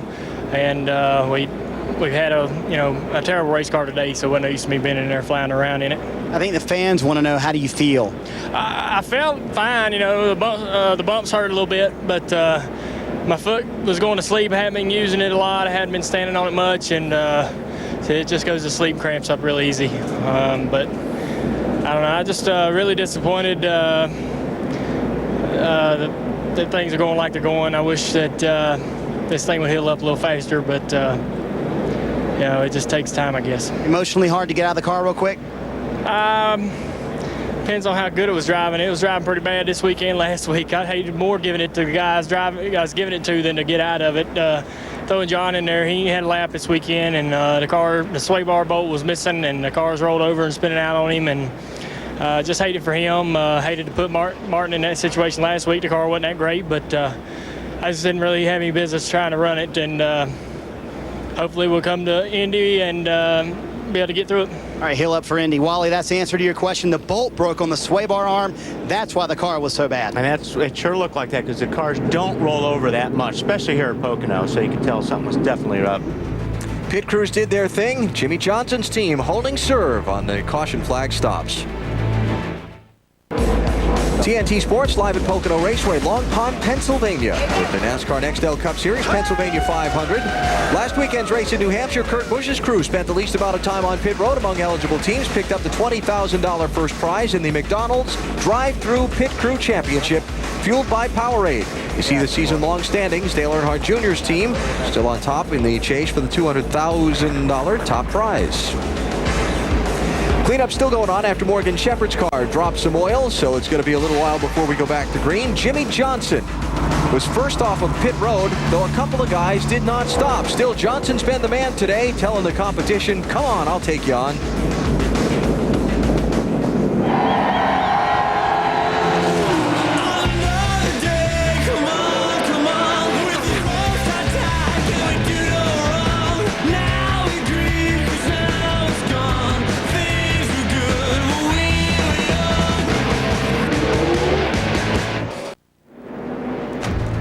Back at Pocono Raceway, NASCAR on TNT with live coverage of the Pennsylvania 500 just across the 200-mile mark on the day and approaching the midway mark of the race. Jimmy Johnson is the race leader. Johnson has led 46 of the 86 laps that have been completed. He's got Kurt Busch, Elliott Sadler, Greg Biffle, and Mark Martin chasing him to the green flag on this restart. There you see the restart line on the racetrack. That area is where the driver is able to accelerate and try to leave the cars behind them. But that very seldom works too well. First car on the inside is Brendan Gaughan, who would have been the lucky dog at that last caution, but he came down pit road with the leaders instead of staying out like he was supposed to for a lap, and so he did not get the lucky dog pass and is now trying to get himself back on the lead lap again. He's back in 32nd place. And you see Jeff Gordon making moves back in traffic. Once again, Jeff Gordon was running in the second position on the pit stop, had to change a spring rubber. Got him back in traffic. Tony Stewart goes by him on the outside. Jeff's trying, it goes by Casey Kane. Here's Mark Martin. I guess that's Casey Kane trying to go by these guys on the outside. Look at Casey Kane go. Wow, that was pretty impressive. Yes, it was. It's hard to do on the outside of turn 3. I thought he was going to lose about 5 or 6 spots there. So Casey Kane and Tony Stewart racing for position here. This will be for 5th and 6th. Marty? Stewart looks pretty sporty right now, doesn't he, Alan? But the car's been loose for most of the day. 1 round down on the track bar last time. Half pound into the right front, half pound out of the or into the right rear as well. So trying to tighten that car up for Stewart. Dave? Casey might have some extra motivation there to make these moves on the outside. He thought he was ahead of a couple of cars, or at least one car, the 25, on pit lane. So he disagreed with that call and said, pass him on the track. Bill? Mark Martin, 17 top 5 finishes. He's never won at this track, but he has won in this car earlier this year at Dover. And he's working pretty hard in that car today. Here was his communication just a few moments ago. It's loose in, loose off, driving my brains out trying to pass with a tail just slapping all over the place. Hey, bud, you're doing an awesome job, man. Hopefully this wage will pick you up. And they continue to tell Mark throughout the day that he's driving an awesome race. They did tighten him up with a wedge adjustment. Let's go further down pit road to Matt. The guy filling Mark Martin's mirror is Brian Vickers. His team, to try to help Brian get that race car through the center of the corner, an air pressure adjustment to try to put that car back to where it was when the race started. They also went down 2 rounds on the right side. Saw the leaders, kind of this group of leaders, bottled up in some lap traffic when Scott Wimmer and Ryan Newman were racing side by side. Wimmer in the 22, by the way. I need to go back and just clear up his situation a little while ago. We talked about when he spun out and brought out the caution flag with the flat tire back at lap 52. NASCAR said he did not belong passing the pace car like we thought he was okay to do, so that's my bad. And Wimmer was not only put back the lap down that he lost in the spin, but he was penalized a lap for passing the pace car, and he's back in 35th place, 2 laps down. Well, darn the luck. Those guys cannot. They won't take a joke, will they? Mark Martin, Casey Kane, 6 and 9, racing for 6th place. And Jeff Gordon trying to move back up through and make up the ground he gave up for the chassis adjustment on the pit stop.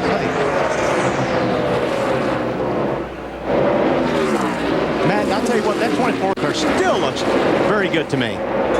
Very fast race car, but trouble on his 2 stops. You restarted 10th and 11th after your first 2 stops, Robbie.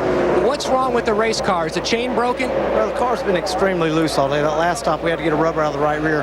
Couldn't really tell the last stop. It looked like something might be going on with the chain on the left side. Have to look at the next stop and do something. Now, the chain they're talking about is a limiter chain, so that way when Jackman Jeff Cook jacks up the car, he only has to do it in 2 pumps, so it helps also raise up that rear tire. But with that chain possibly broken, he has to do at least 1, maybe 2 more pumps. That's valuable time here on pit road. He was loose there. Jeff Gordon in turn 1. Yeah, they use a chain in the car. If you go out and take one of these race cars and you jack it up without that chain in place, you've got to jack the side of that car up an awfully long way off the ground before the tire clears the ground enough to change it. Like when you go out to change the tire on your passenger car. They put a chain from the rear end housing up to the frame of the car that limits that travel. It shouldn't, if it's done right, affect the performance of the car on the racetrack, but it does help make the pit stops happen more quickly. It sounds like that the chain is broken on the left rear of Jeff Gordon's car, letting that left rear drop down too much and having to, as you said, that normally pump the jack 1 or 2 times, it would be off the ground. Looks like now it's 3 or 4 times, and that's going to take a couple of extra seconds on a pit stop.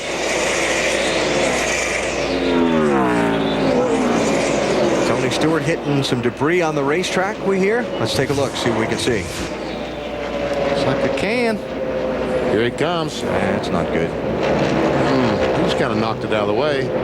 Hopefully it was empty. He recycled it back to the side of the racetrack. It shouldn't make too much damage. Shouldn't do too much damage if it was empty.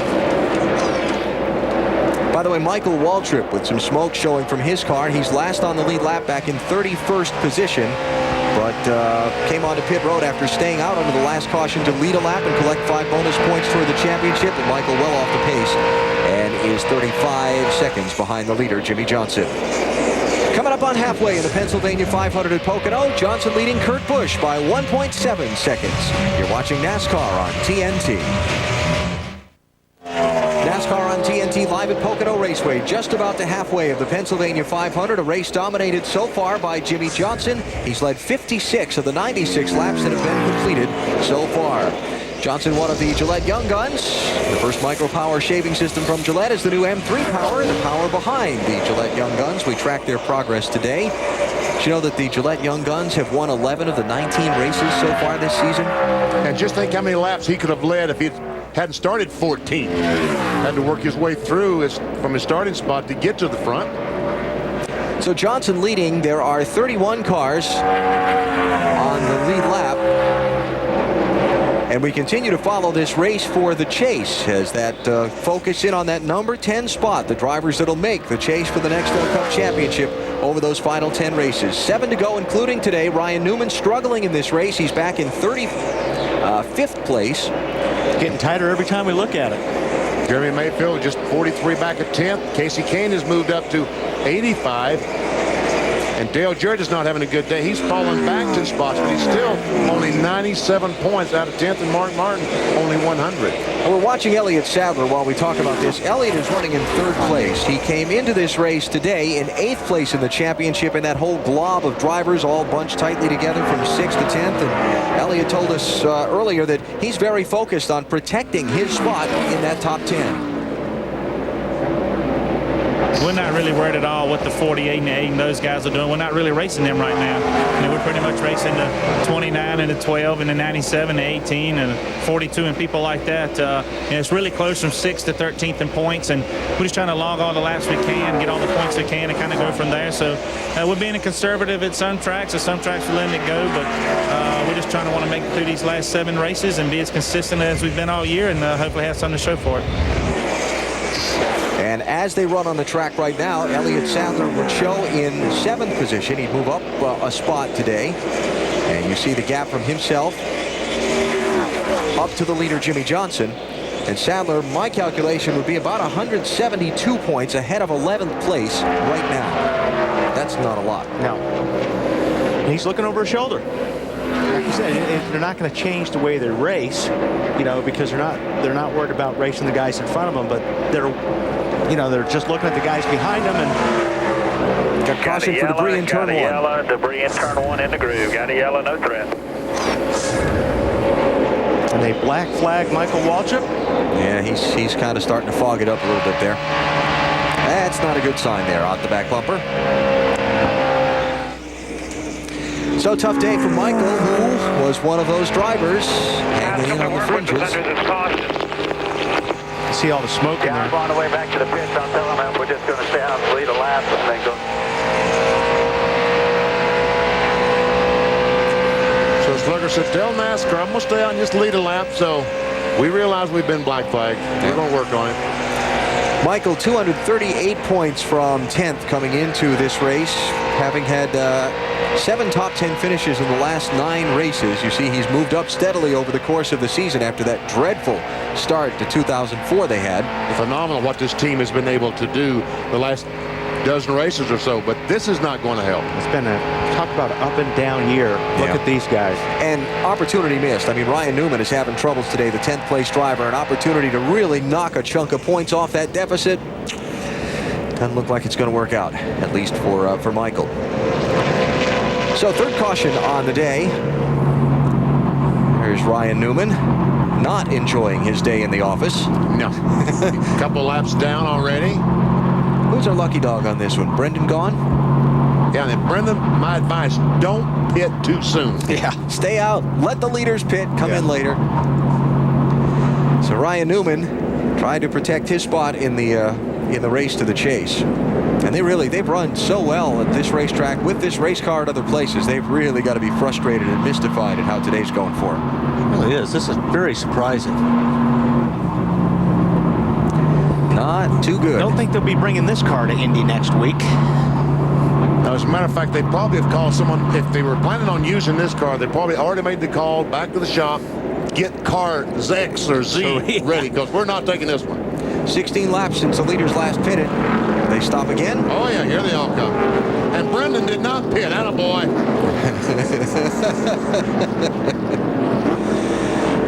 Let's see if Jeff Gordon can gain spots on this pit stop. He's given up some spots the last couple of times. Once to an adjustment, once to a jack problem. Marty? Alan, more dramatic changes planned for Kurt Busch. Car still loose into 1, loose into 3, and off of 3. Kurt said it's a weird race car. Pound out of the left front, pound out of the right rear, pound into the right front tire, and they were talking about a wedge adjustment, decided not to do it. Dave? Bottom of the screen, Casey King gives up 5th position, a chassis adjustment and air pressure. Still a little tight all around the racetrack. Schrader stops in front of him. Much cleaner exit for him. Bill? Jimmy Johnson in the 48 is just a little free, but pretty good. At the beginning of a run, he's loose into 1. Then he ends up being loose into 3. They made an air pressure adjustment on the front and rear tire. Matt. Service has already been completed on Jeff Gordon Chevrolet. They pulled a spring rubber out of the right rear on his previous stop. He says that has killed the race car, especially stuck back in traffic. So they pulled a spring rubber out of the left rear this time to try to free the race car. He says just way too tight. I'm going to need some help with this one. Boy, I guess. Going to have to send the pit guys scurrying, because I think about half the field got just 2 tires there, and the running order's really been jumbled up. Casey Mears is the first car off, then Brian Vickers. And again, we haven't seen these guys for the last few laps. Jeremy Mayfield, the 29, 42, 10, 17, 48, and then 97, the cars that changed 4 tires. He goes, yeah, they're going to lose about 10 spots. So we'll send the pit boys to work to confirm the strategy for us, and we'll completely report it to you when we come back on the other side of the break. Robbie Gordon's team going to work. Front tire changer. Ira Joe Hussey. Attaboy, Ira Joe, around the left front. The whole come on, throw the tire on. Let's go. 5 on, 5 off. Back to Pocono in a minute. Nice job.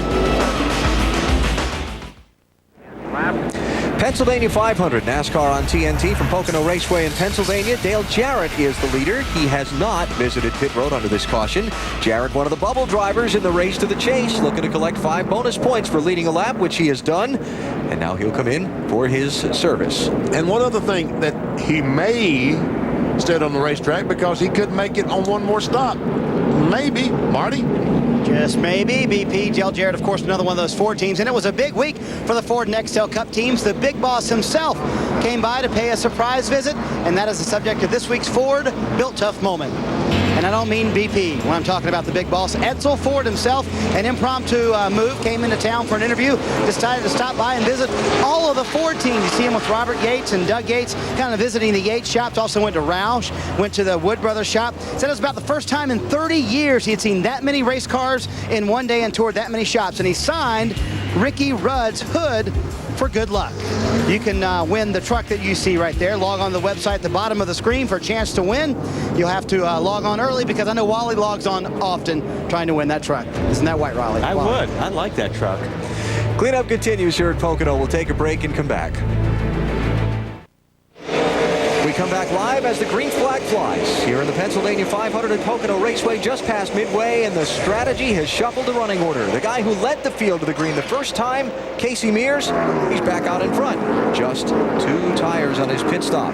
The other guys who got 2 tires, Brian Vickers, Jeremy Mayfield, Rusty Wallace, Kevin Harvick, Jamie McMurray, Scott Riggs, and Matt Kenseth. They're back through the 8th position. Then you get Jimmy Johnson, the dominator on the day. He's running 9th now, as we see a challenge for the lead in turn 2. Oh, easy, boys. Man, oh, man. Bill, what were the 41 guys thinking with this pit stop? That their car had become so good, Benny, that maybe they could go ahead and make 2 and keep the lead. Right now, the battle side by side with the 25.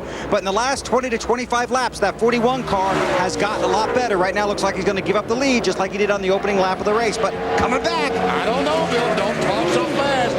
Great battle down in turn 1 for the lead.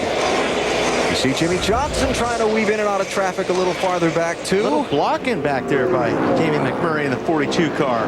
Side by side for the lead. Ooh, high line was fast. Got a little loose there.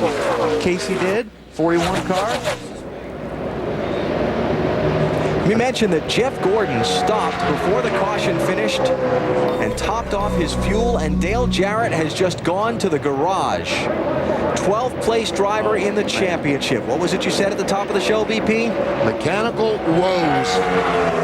So I think that just puts the end to his battle for the top 10 in the chase for the championship.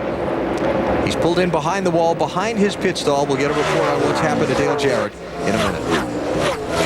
So just to finish up on Jeff Gordon, he took the restart back in 30th place, topping off the fuel with 98 laps to go. What are they thinking? Yeah, exactly.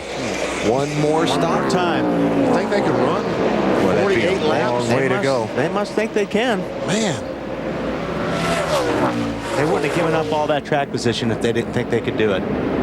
I'll bet Matt's going to tell us more on their thinking here. Matt. Come on, Matt, tell me. Came back in the top off.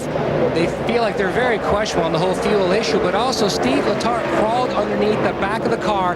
The chain broke where the bolt goes into the bracket, so that chain is indeed broken on the left side. They're just going to have to live with that for the rest of the day. Okay, so was the second stop to top off the fuel, Matt, or was it just to check on the mechanical situation? Still debating on the whole fuel issue, Alan. Okay. Well, we'll keep an eye on what's going on with Jeff Gordon. Meantime, Michael Waltrip is back in the garage. Let's hear from him. Meantime, Alan, lots of things happening here at Pocono. Mikey, this is not one you needed, being 16th in points. What happened? Something started going wrong under the hood, and finally smoked enough where NASCAR decided we should park the Napa Auto Parts, Klausner Furniture, Coca-Cola, Best Western, Domino's, Oreo, Cookies, Chevrolet, and I needed to get all that in when I was here in June, and I exited this race prematurely. I sounded like a 2-year-old over getting wrecked, and not the way I am. I was really upset that day, but when stuff breaks on the car that these guys work so hard to make sure is perfect, you know, a part just failed. Not a Napa part, but like a part that you can't get from Napa. All right, Mikey, this team had been on a roll, 7 top 10s in their last 9 races. They won't have one today. He got himself out of that, didn't he? He did. That was a close call with Ward Burton in the middle of his pile, huh? Woo! 0 car. Left. That's the best thing when you're in the middle. You lift back off the throttle. They won't we've got a lot of really, really good cars back in the middle of the pack. Here's a couple of them. This is Kurt Busch in the 97 trying to take 12th place away from Casey Kane. 3 wide, Tony Stewart. And when you're in the middle, you left. Kurt Busch did wisely. He lifted. Oh, the crossover. Here we go. Not quite. Oh, look out, trouble. Stewart's in the wall. Kane is into Stewart, and the field scatters around Tony's spinning car. And Stewart, I believe, got loose because of the crossover. Like he came back across him, maybe. Got the air off the spoiler. Not very happy. Racing for 13th place. 12th and 13th places. Tony Stewart, Casey Kane, and they were and Kurt Busch. What? It always happens that way, doesn't it? It always happens that way. Let's see what happened in Chicago. Well, this is not. Here's what happened in Chicago. We got to go back this on a restart, and that's what caused all the hullabaloo up there. Had a fight down in the pit area. There we see the scuffle going on in the pit area. Tony Stewart goes on to win the race. It's not going to work out as well for Tony this time. He is not going to be as happy exiting his race car as he and Kurt Busch and Casey Kane racing for a spot. It looked like when Kurt tried the crossover. Tony said, I'm okay. Let's see. You know, the cars are on the edge right here anyway, and it's real easy to take the air off the spoiler, but we'll watch what happens. See Kurt underneath. Does he get into the back of him? Yeah. I don't think he touched him. I don't think he touched him. I think Kurt just got him aero loose. Like I said, you're turning the car there, and when you have a car that close to you, you're taking the air off the spoiler, or the guy's taking the air off the spoiler. I don't think Kurt made contact. And I'm sure Tony probably, it felt like that to him, but that angle, If he didn't, he was as close as he could possibly be. See, Tony was already loose getting off the corner. And when you get a car that much closer, there's no, it's just like lifting the rear of the car up off the racetrack, and that's what happened to Tony. And I think that Wally's correct. I don't think that Kurt Busch touched him as he exited that corner. So Tony out of his car, and no doubt not happy after crashing out of the race. Meantime, pit road will be open this time when the leaders come by. Yep. Tony fourth in the championship standings. Okay, we see the 97 car, and he pulls up right behind him. See, the 20's already loose. Looks like he was going around, yeah. I take great. Casey and got there Casey got in the back of him after he came off the wall. If we can tell anything on board to Kurt Busch or not, but we ought to try. This is probably going to be a pretty good angle. Since we have a camera.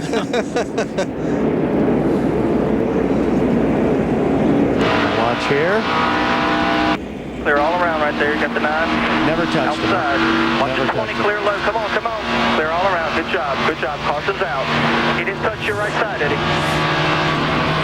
Well, some of the front runners pit here. Matt? Jeff Gordon's game plan, do the opposite of the leaders. They made a wedge adjustment. The car way too tight in the tunnel turn and in turn 3. Dave?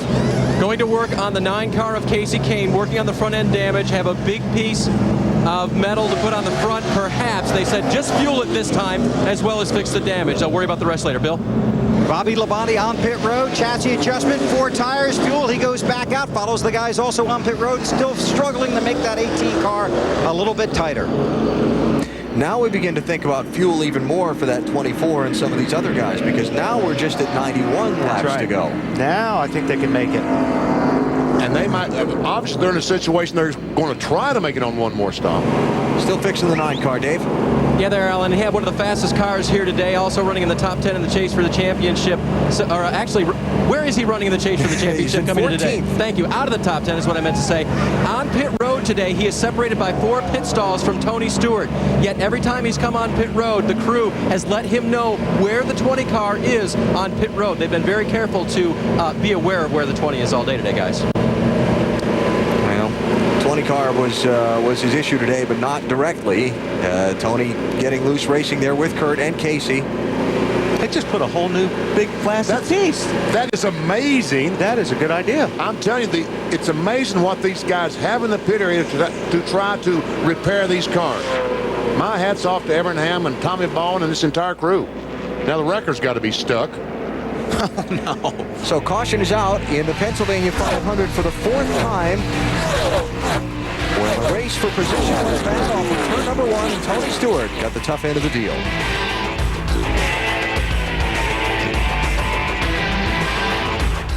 Nextel Cup Racing from Pocono on TNT is brought to you by Discover Card. It pays to discover.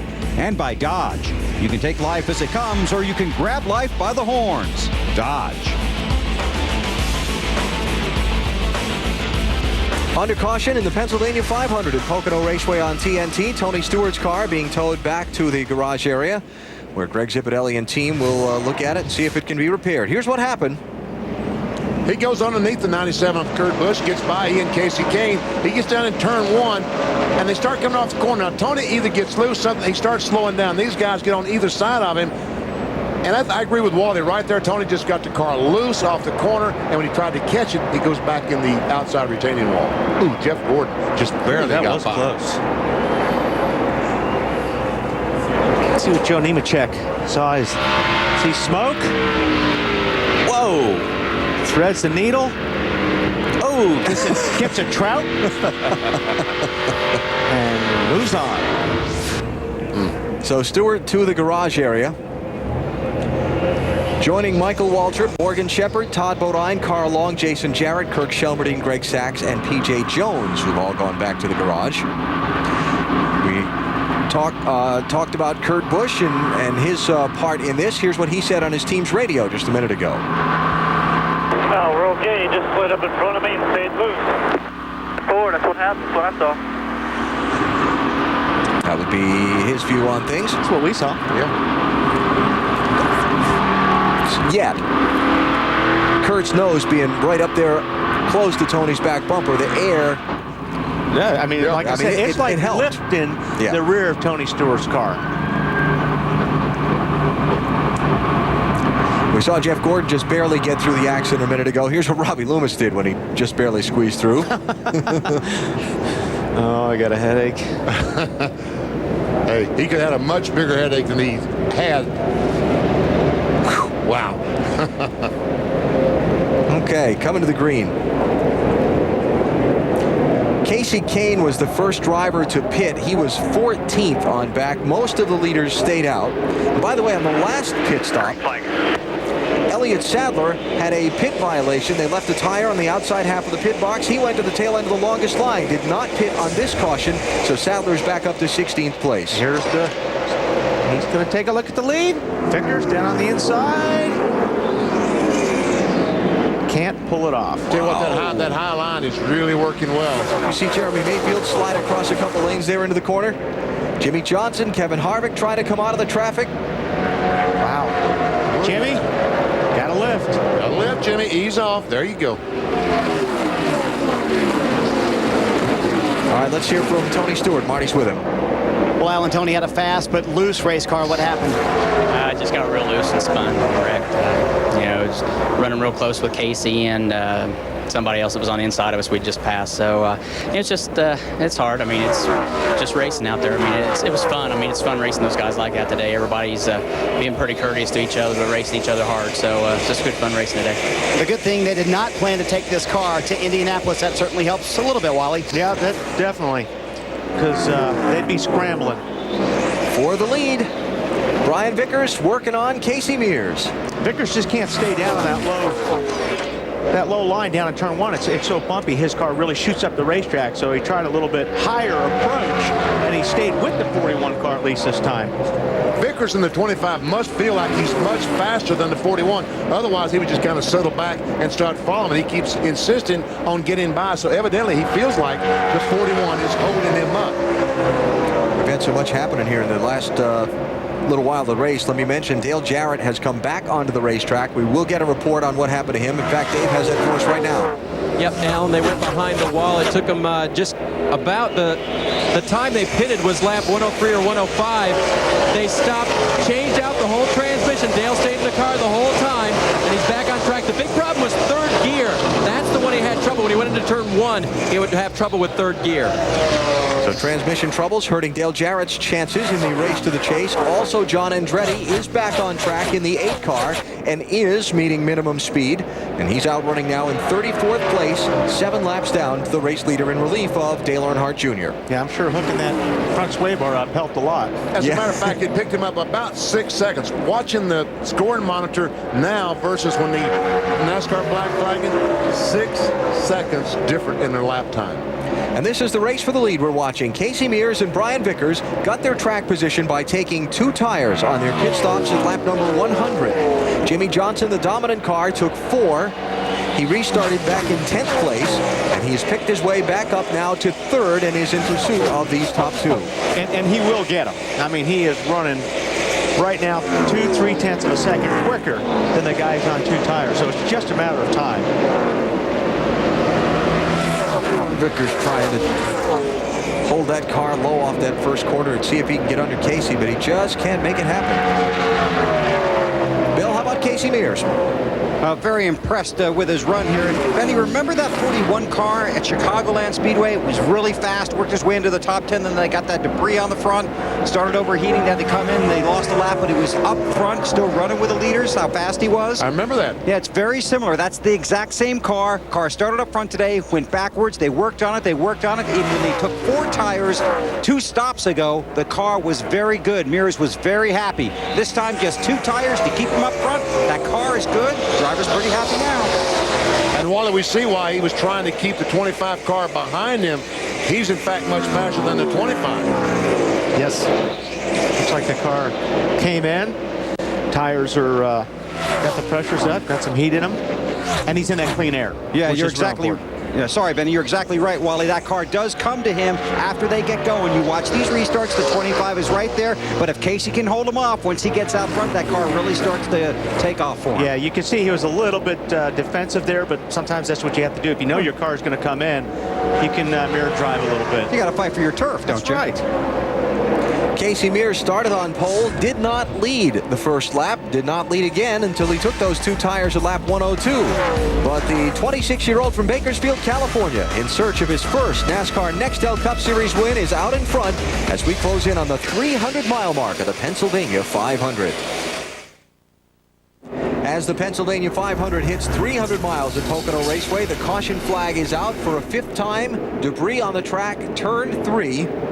And the field will slow behind the pace car once again. We had a lead change while we were away in the break. Jimmy Johnson blasted his way around both Brian Vickers for 2nd and Casey Mears for 1st. And when he says blasted, I think that's probably a good phrase. What does it Marv likes to say on the TNT basketball broadcasts? With authority? With authority! Got it done. And with more grip, that helps a little bit. 4 tires.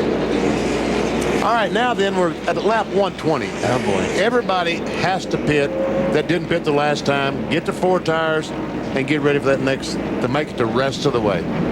80 laps to go, and the teams will put as much Sunoco gasoline as they can into the tanks, and then the calculators will be smoking while they try and figure out if they can make it to the finish.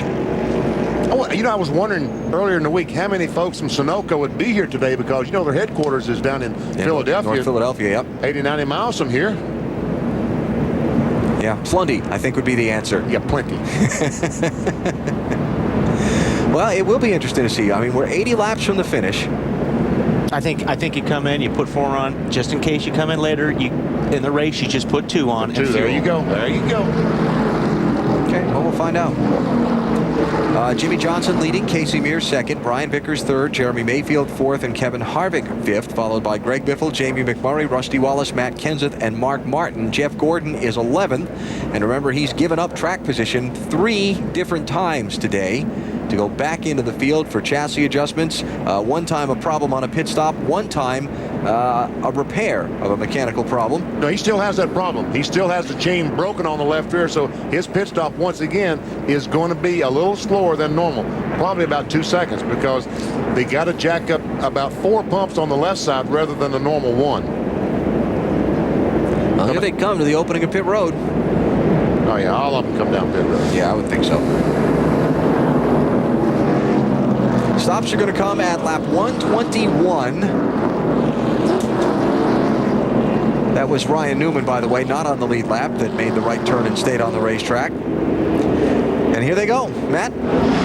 And Brian Vickers back on lap 99 took 2 tires. Going to go 4 tires in this stop. Going to make a track bar adjustment. The car still way too tight on the 25 car. Marty.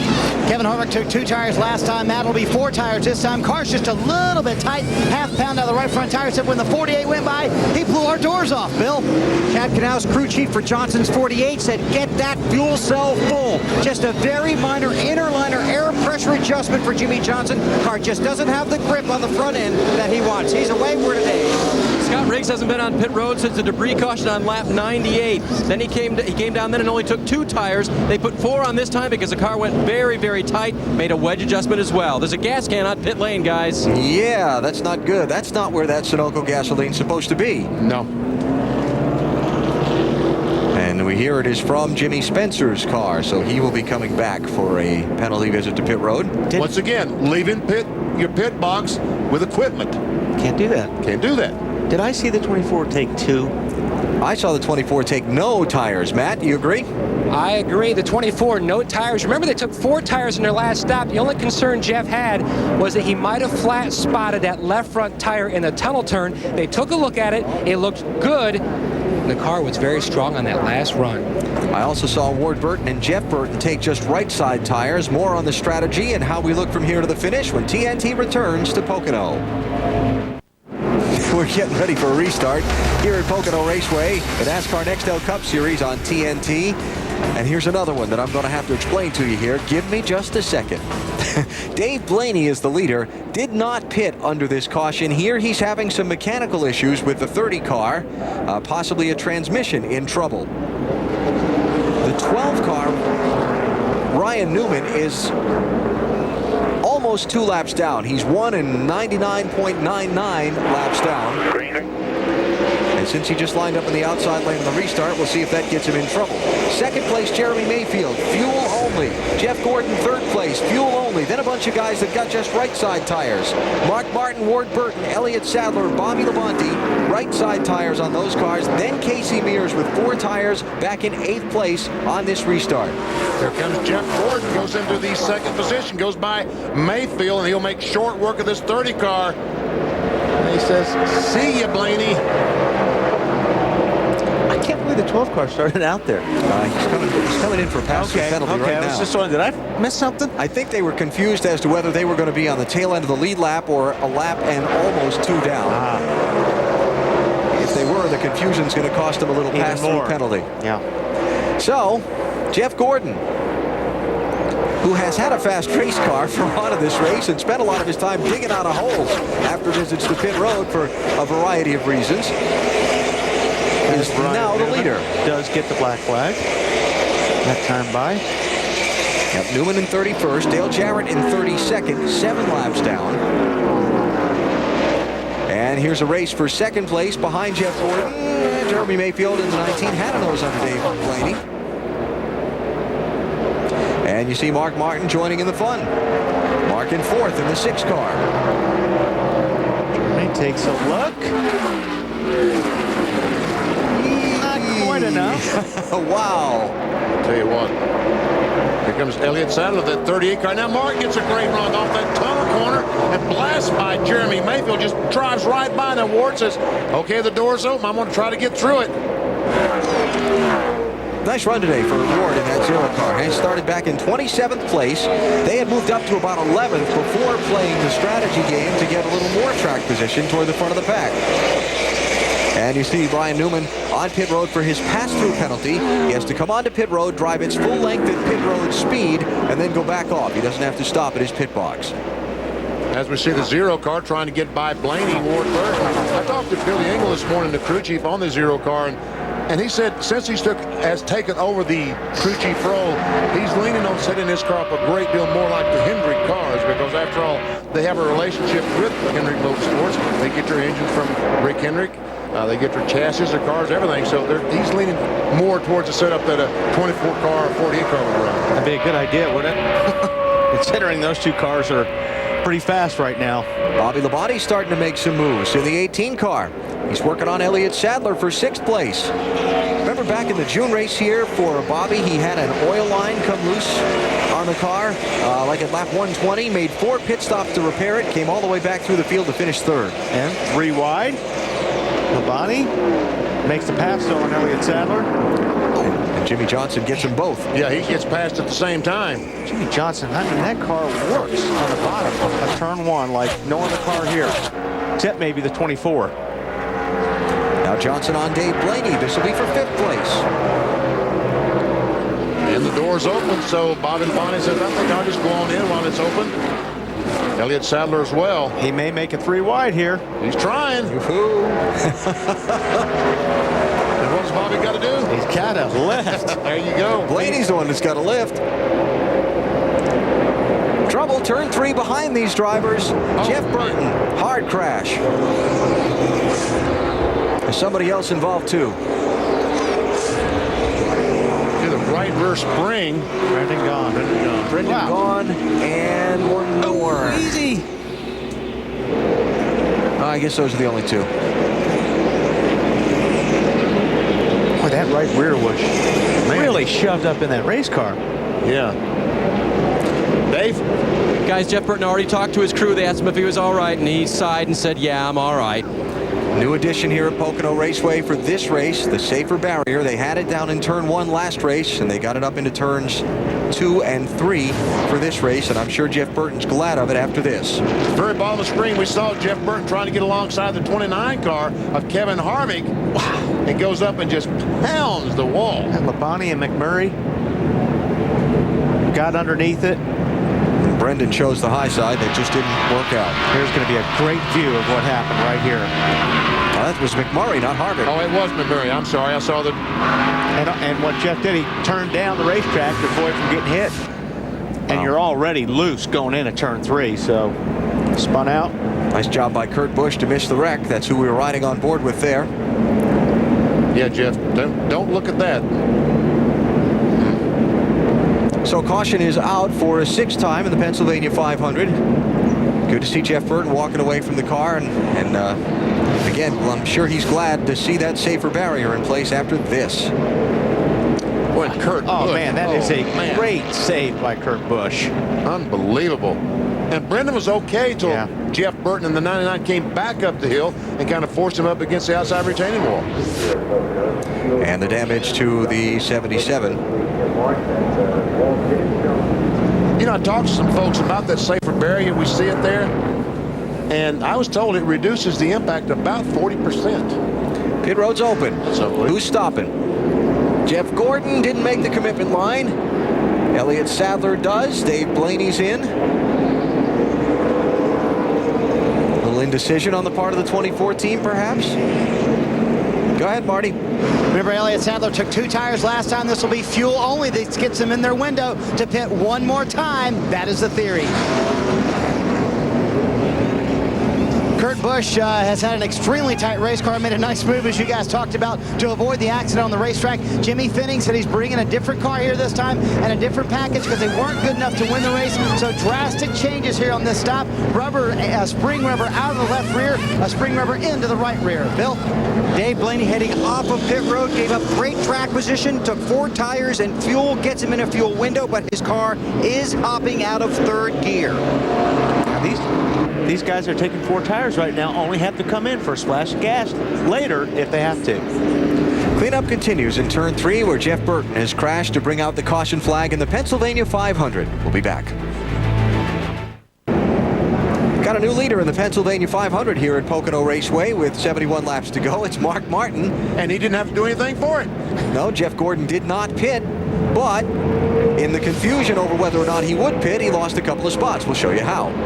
He said, okay, do I pit? I think I'll go to pit road. Oh, maybe not.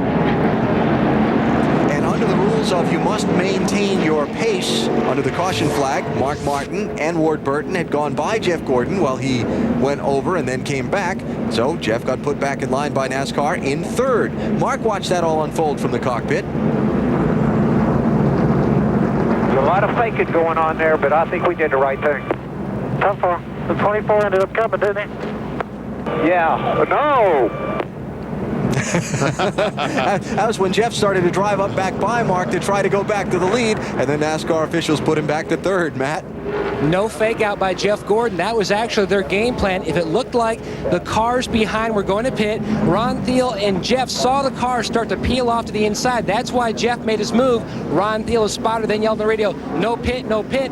Then Jeff tried to pull back on, but the 6 and the 0 had already made their move. He will restart in third.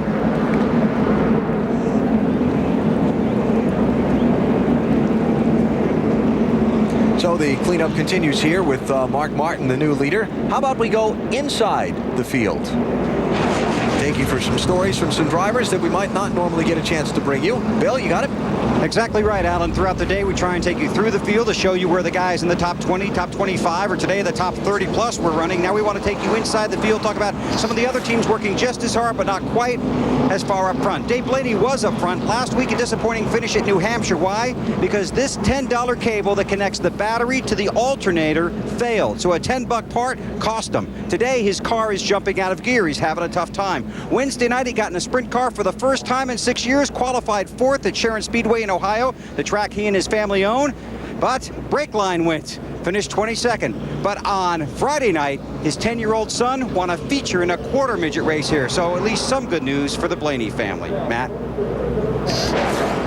Bill Ward-Burton has climbed all the way to second. Now, the biggest impact teams can get in this sport is from people. Bill Engel has been moved into the crew chief position. Bill, a former winner in this sport as a crew chief, but he hasn't won on the circuit since 1998 at Martinsville with Ricky Rudd. He has made his motives to transform this team. Like Benny said, they've gone back to some of the Hendrick stuff. Ward is having his best run of the season, currently in the second position. Marty? Matt, just want to give a little credit to Jimmy Spencer. He had his 7th annual golf tournament this week. It's mine and Benny's kind of golf tournament for fun golfers only. No serious guys here. They had 100 golfers out there, and this charity has raised over $400,000 in the 7 years it's been running for Camp Victory here in the Berwick, Pennsylvania area. 5 hours of fun, and for the first time in recent memory, 0 golf carts wrecked. Dave? Marty, rookie Scott Riggs is looking forward to the second half of the season. In the first half, only 1 top 10 finish. That was a 5th place at Dover. But the second half presents an opportunity for him. He's been at the tracks 1 time. He's gotten more than 5,000 more laps under his belt in an Nextel Cup car. So places like here, where he won a support race in June, they feel better to Scott. He runs better. So far today, running back in the back of the pack just a little bit because of problems he's had. But Riggs looking forward to half number 2 of the 04 season. I sure am glad Bill Weber finally had something good to say about Blaney. I was going to start taking him a collection for him. Man. You can see Jeff Burton needs a collection right now. He needs a new race car to replace that one. They're still cleaning up here at Pocono.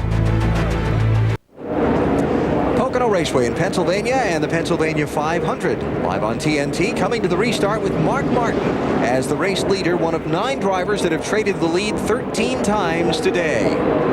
All right, let's see if we go 3, 4, or 5 wide here. BP on the restart. There's 2. There's 2. Come on, make it 3, Jimmy. There we go. There's 3. Ricky Rudd, Robbie Gordon. Yeah, by Pocono standards, that was pretty tame. Yeah, it really was. Ryan Newman, the lap car, working on the leader, Mark Martin. 88, Dale Jarrett, also not on the lead lap. Transmission troubles earlier. He's 6 laps down. Jarrett is in 31st place. And while they sort it out on the restart, Look at this. Jimmy way down there. On Jeff Gordon, who he probably thinks is the guy he's got to beat to win this thing. Man, good move. That's 3rd place Johnson has just taken. And now he goes after 2nd on Ward Burton. Now he's got better tires than the rest of these guys, correct? Yes.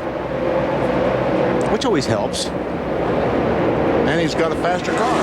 Another thing that helps. So Jimmy Johnson to 2nd now behind Mark Martin. Jeff Burton involved in the accident that brought out the last caution. Marty? Yeah, now that it's calmed down a little bit, Jeff Burton had his fun on the racetrack. That looked like a hard hit. You okay? Yeah, that was a real hard hit. Yeah, I mean, we didn't run very well today, unfortunately. We put on 2 tires there, and they kind of lined up on the inside of me. And I was underneath the 42, and I don't know, we just got pinched off really tight. He didn't do anything wrong. We were just racing, and we were loose on entry all day, and I don't know, I just got pinched off, and the thing came around. It hit pretty hard. I'm glad the softer walls are up there. Tough break for a team trying to build some momentum, Alan. So Jeff Burton out, joining Tony Stewart, whose car's been retired. Michael Waltrip, also, whose car's been retired from this race, along with a number of others who fell out earlier. You know, that's another car, the 9 car of Casey Kane. He showed some promise of being a very fast car earlier on, but now he's back in traffic and trying to work his way through.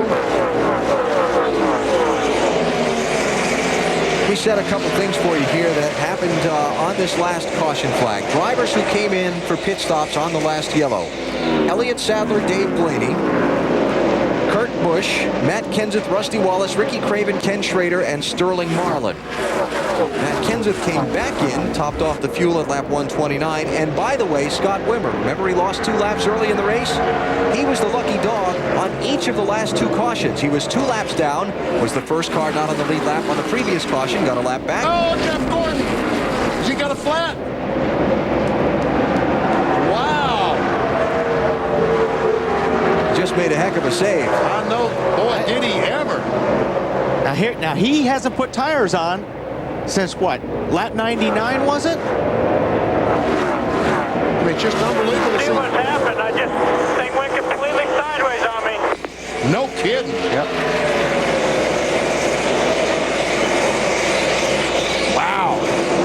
That's why what Alan was just talking about. I think the guys that came in that last time and put 4 tires on are setting themselves up for a good finish. And you think that way because when everybody else has to make another pit stop, and they'll all have to stop one more time at least, they're going to have to spend less time on pit road. Exactly, especially if it's green. You come in, you put as much fuel in as you need and go, and that's going to be a heck of a lot faster than guys like Jeff Gordon, who's going to have to put tires on. Check this out. This gets the Glove Save and a Beauty Award for the day. Oh, man. That was unbelievable. I mean, I don't know how in the world he didn't turn it back to the right and hit the wall head on. A great job by Jeff Gordon. Now, in about 2 or 3 laps, we'll see the confidence come back into the car. But, when you get that sideways, you lose a little bit of faith in your race car. Jeff slides back to 8th from 4th place as a result of that slide. We check the race to the chase. Jeff Gordon, as a result of the struggles of the 8 team today with Earnhardt Jr. and John Andretti, Gordon looking to take over the 2nd spot in the championship standings. And we go back to 6 through 10. But I'm still not interested in this, as I've told you before. What I want to know is what's happening from 11th back to 15th versus the 10th. This is where it gets good. That's right. Mayfield, 58 points. Look at Mark Martin, only 83 back. He will gain 3 positions if he can just stay there. And it was just a couple weeks ago, Chicago, he figured he was out of it. When he blew up in Chicago, I'm done. Yep. But this is Pocono. The June race here 7 weeks ago, a lot of guys had mechanical problems in the final 100 miles. We're not there yet. There's still a long way to go in this race. That 24 car is loose in big time. The 9 car passed him on the outside up in turn 3. By the way, just double checking the notes. Jeff Gordon last pitted at lap 121. He took fuel only there. He took tires at 109. Okay. So he's 30 laps to go. And he's going to have to put tires on it before the end of this race. And Terry Labonte gets by. Yep, Terry up into the top 10, now into the 9th spot. And by the way, just to finish the story I was telling when Gordon went on his slide. How about this? Oh, maybe I'll wait till this happens. Wait a second. Let's watch this pass for the lead. There you go. The dominant driver in the race, Jimmy Johnson, is back out in front as we hit 350 miles. Scott Wimmer's back on the lead lap. That's what I was trying to say. He got both laps back. That's bad news for the competition. How about our AOL top speeds?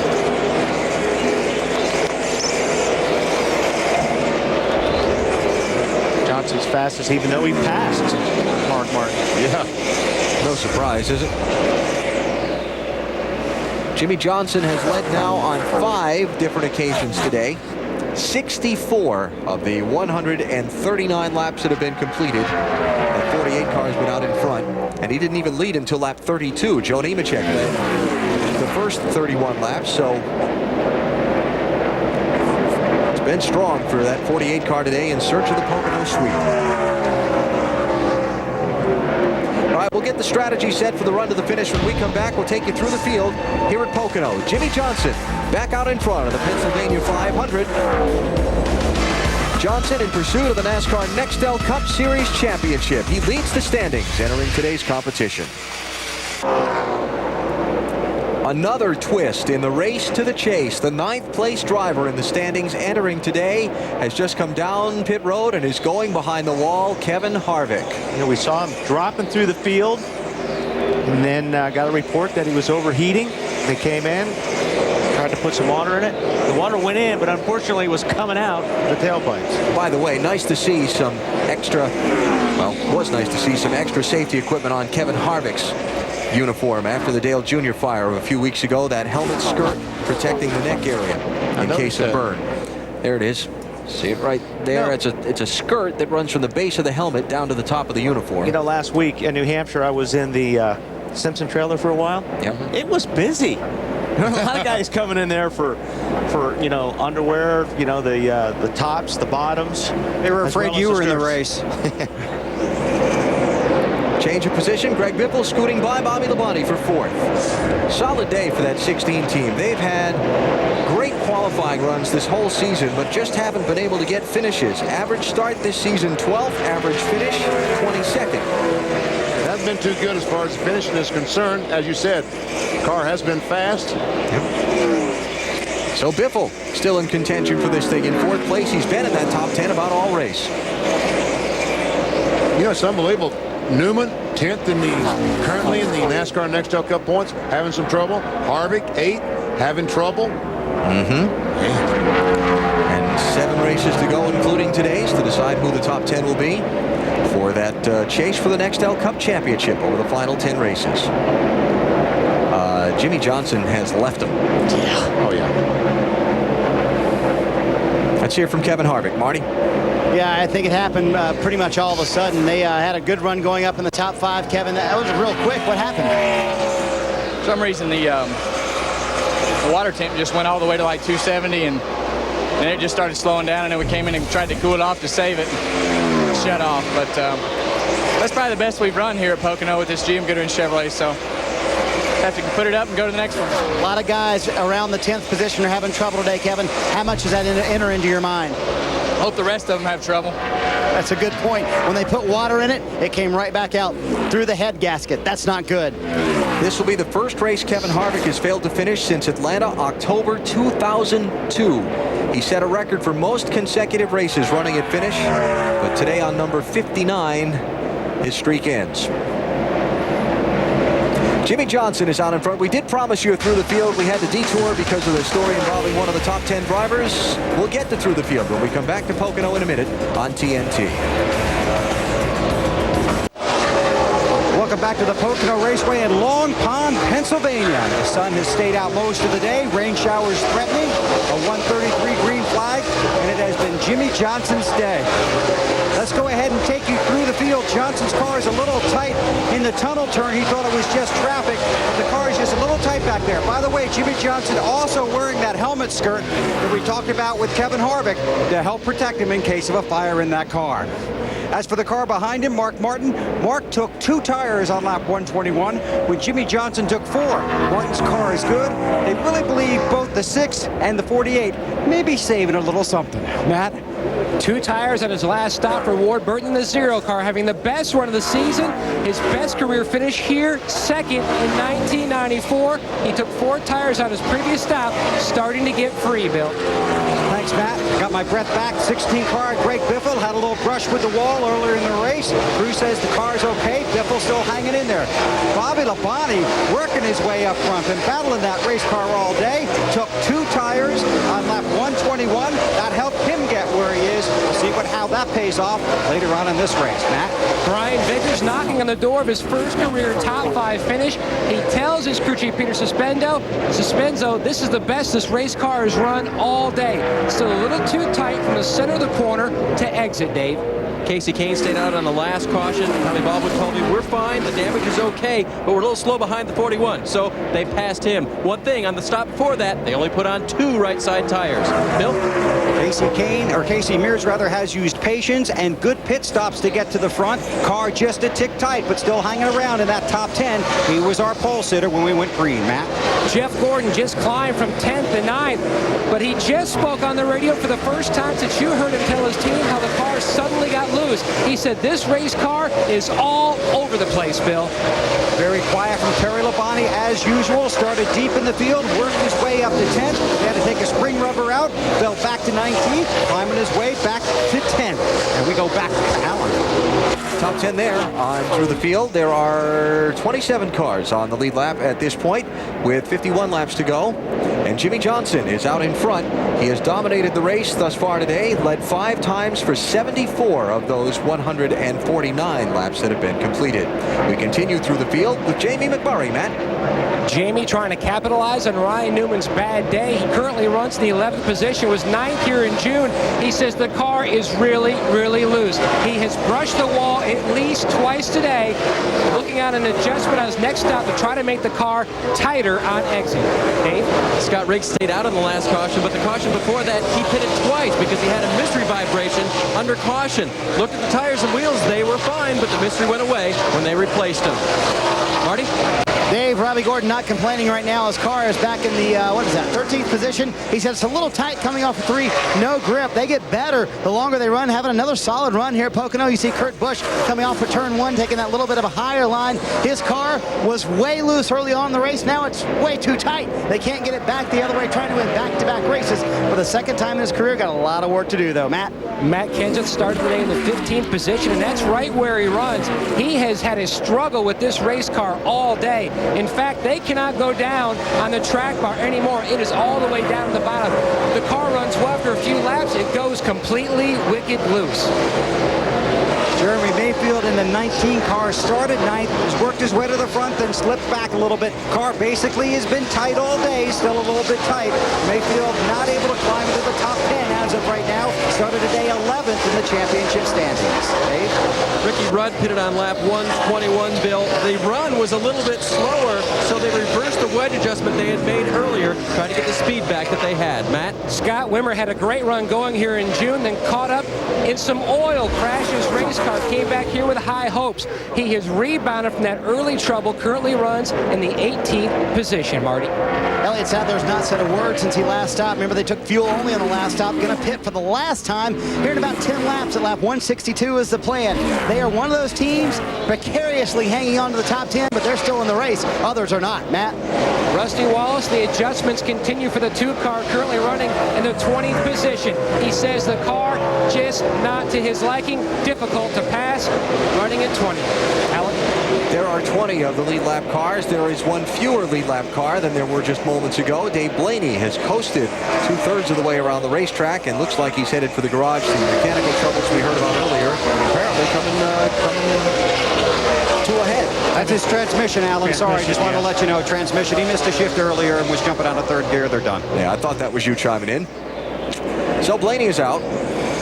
Joining Kevin Harvick, his RCR teammate, so tough day for the Richard Childress organization. 48 laps to go. A final round of pit stops coming up, and in June, a lot of mechanical failures late in the race. Will that change that picture of leaders before the finish? Nextel Cup Racing from Pocono on TNT is brought to you by Chevy, the winningest name in racing, an American revolution. By Applebee's Neighborhood Grill and Bar, eating good in the neighborhood. And by Napa Auto Parts. Napa, get the good stuff. Jimmy Johnson has opened up better than 4 seconds on 2nd place Mark Martin with a little over 100 miles to go in the Pennsylvania 500, closing in on a final round of pit stops that could determine the outcome of this race. Mark Martin running 2nd, Bill.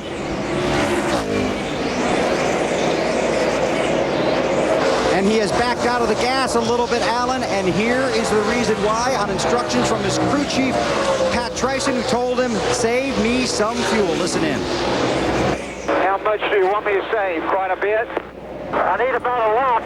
Phase green, I need a lap this run and a lap next run. That's all I need. Mark is due on pit road in the next 2 or 3 laps, but remember that calculation is just to get to lap 200, and the green-white checkered rule is in effect.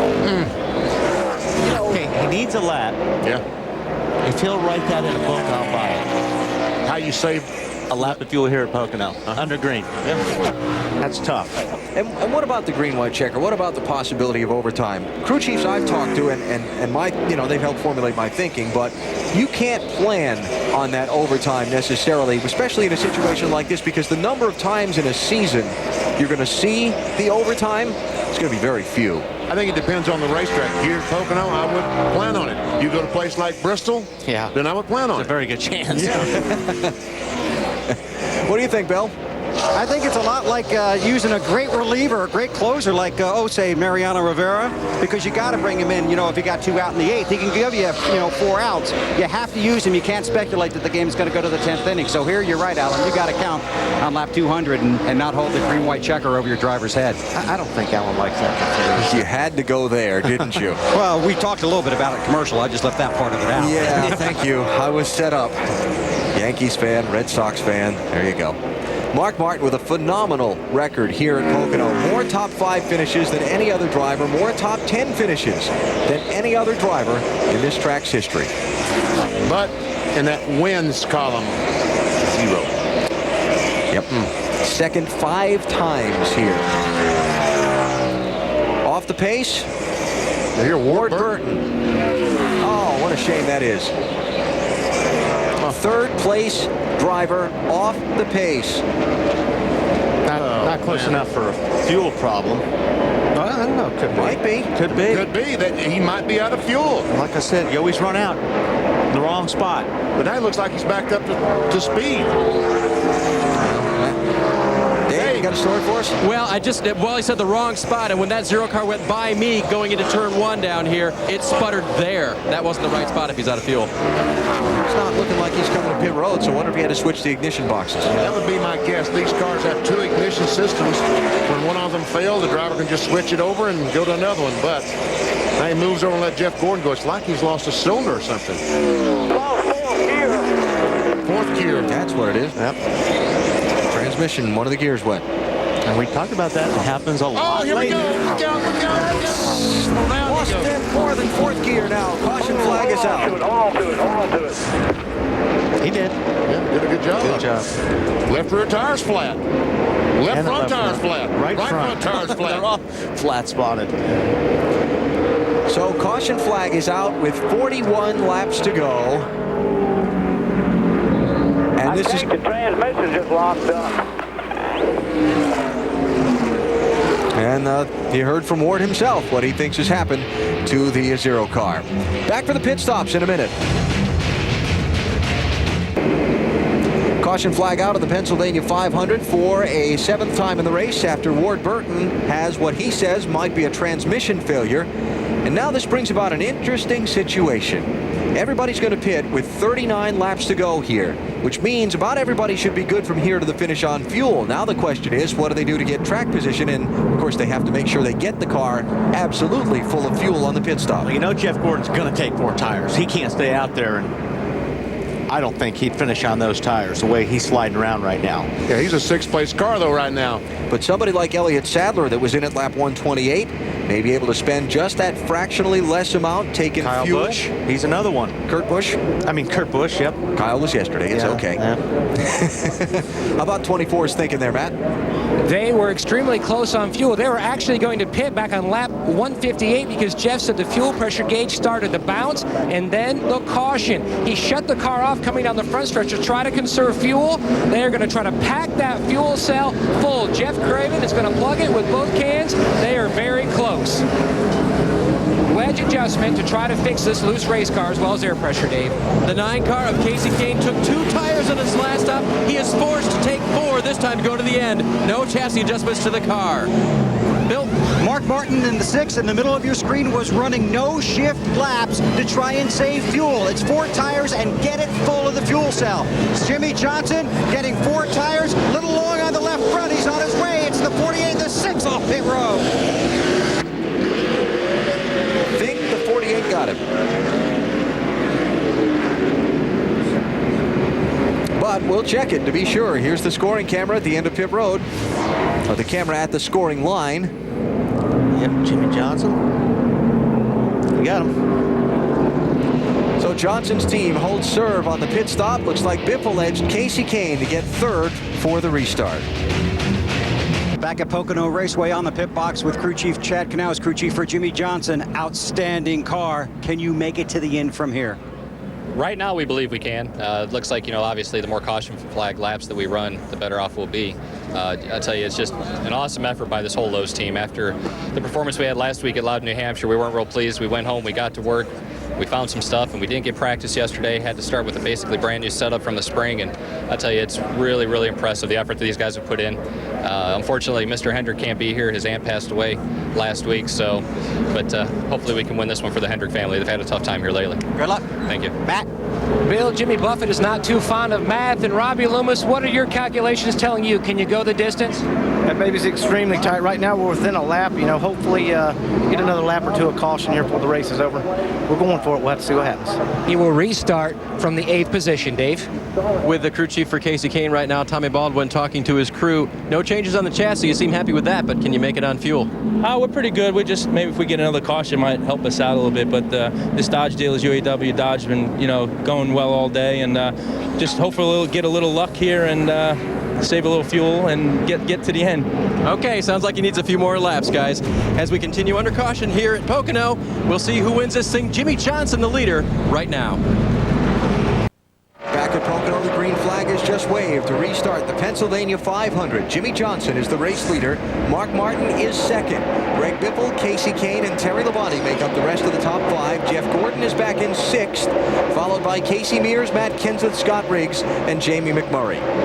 We believe everyone's got fuel to go to the finish, although for some, as we heard from Jeff Gordon's crew chief, it's going to be close. How about the 6 car, Bill? Can he make it the rest of the way okay? With Pat Trison, and the cars are going to go by us. The car that you won with at Dover, can you make it to the finish, Pat? We're still working on that right now. The Lagerthorst run great all day long.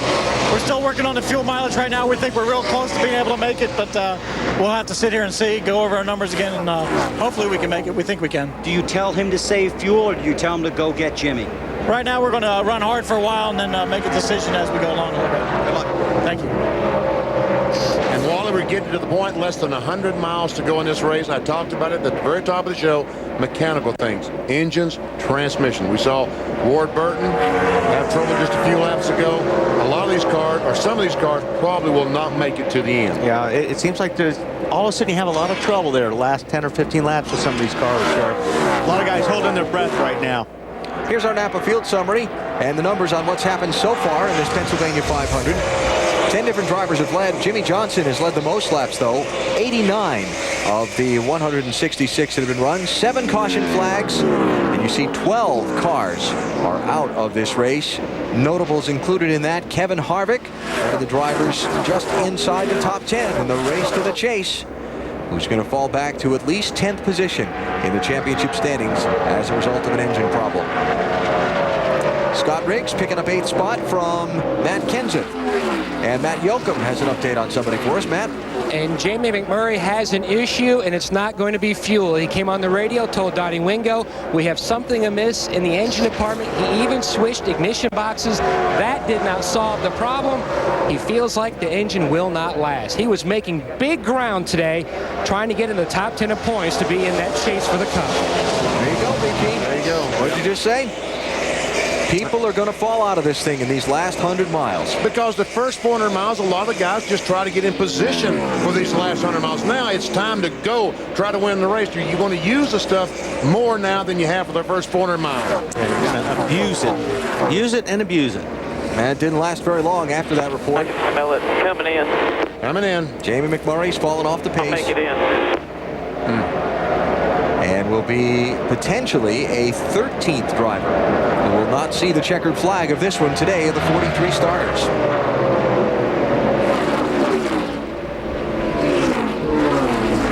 Ward Burton just fell out of this race while running in 3rd spot. Let's hear from him. Yeah, the mechanical attrition starting to mount. Alan Ward, what put you back in the garage? We picked up a vibration about 15 laps ago, and transmission finally gave out. Then I put it back in gear and was trying to make a go of it, and it locked up coming out of 1 and spun around, lucky enough to hit anything. But I tell you what, Net Zero team did a good job for me today, and I'm really excited about where we're getting ready to head. They're really working hard, and I think we'll get all their sponsors up front where they deserve before it's over with. Really feel good about it. That was David Evans, the engine builder, who climbed in there trying to check the RPMs, and they're going to get this fixed and try and get him back out on the track, Howard. You know, this racetrack is a triangle, and we talk about all the time the compromise that you have to make. You can't be perfect in any corner. And it looks like that the 16 car, he's racing with a 9. He's better up in the north end, tunnel corner, turn 3. But that 9 car is so fast in turn 1, it's unbelievable. And Jimmy Johnson's the same way, Benny. He is so fast in turn 1. That is where he's pulling away from these guys.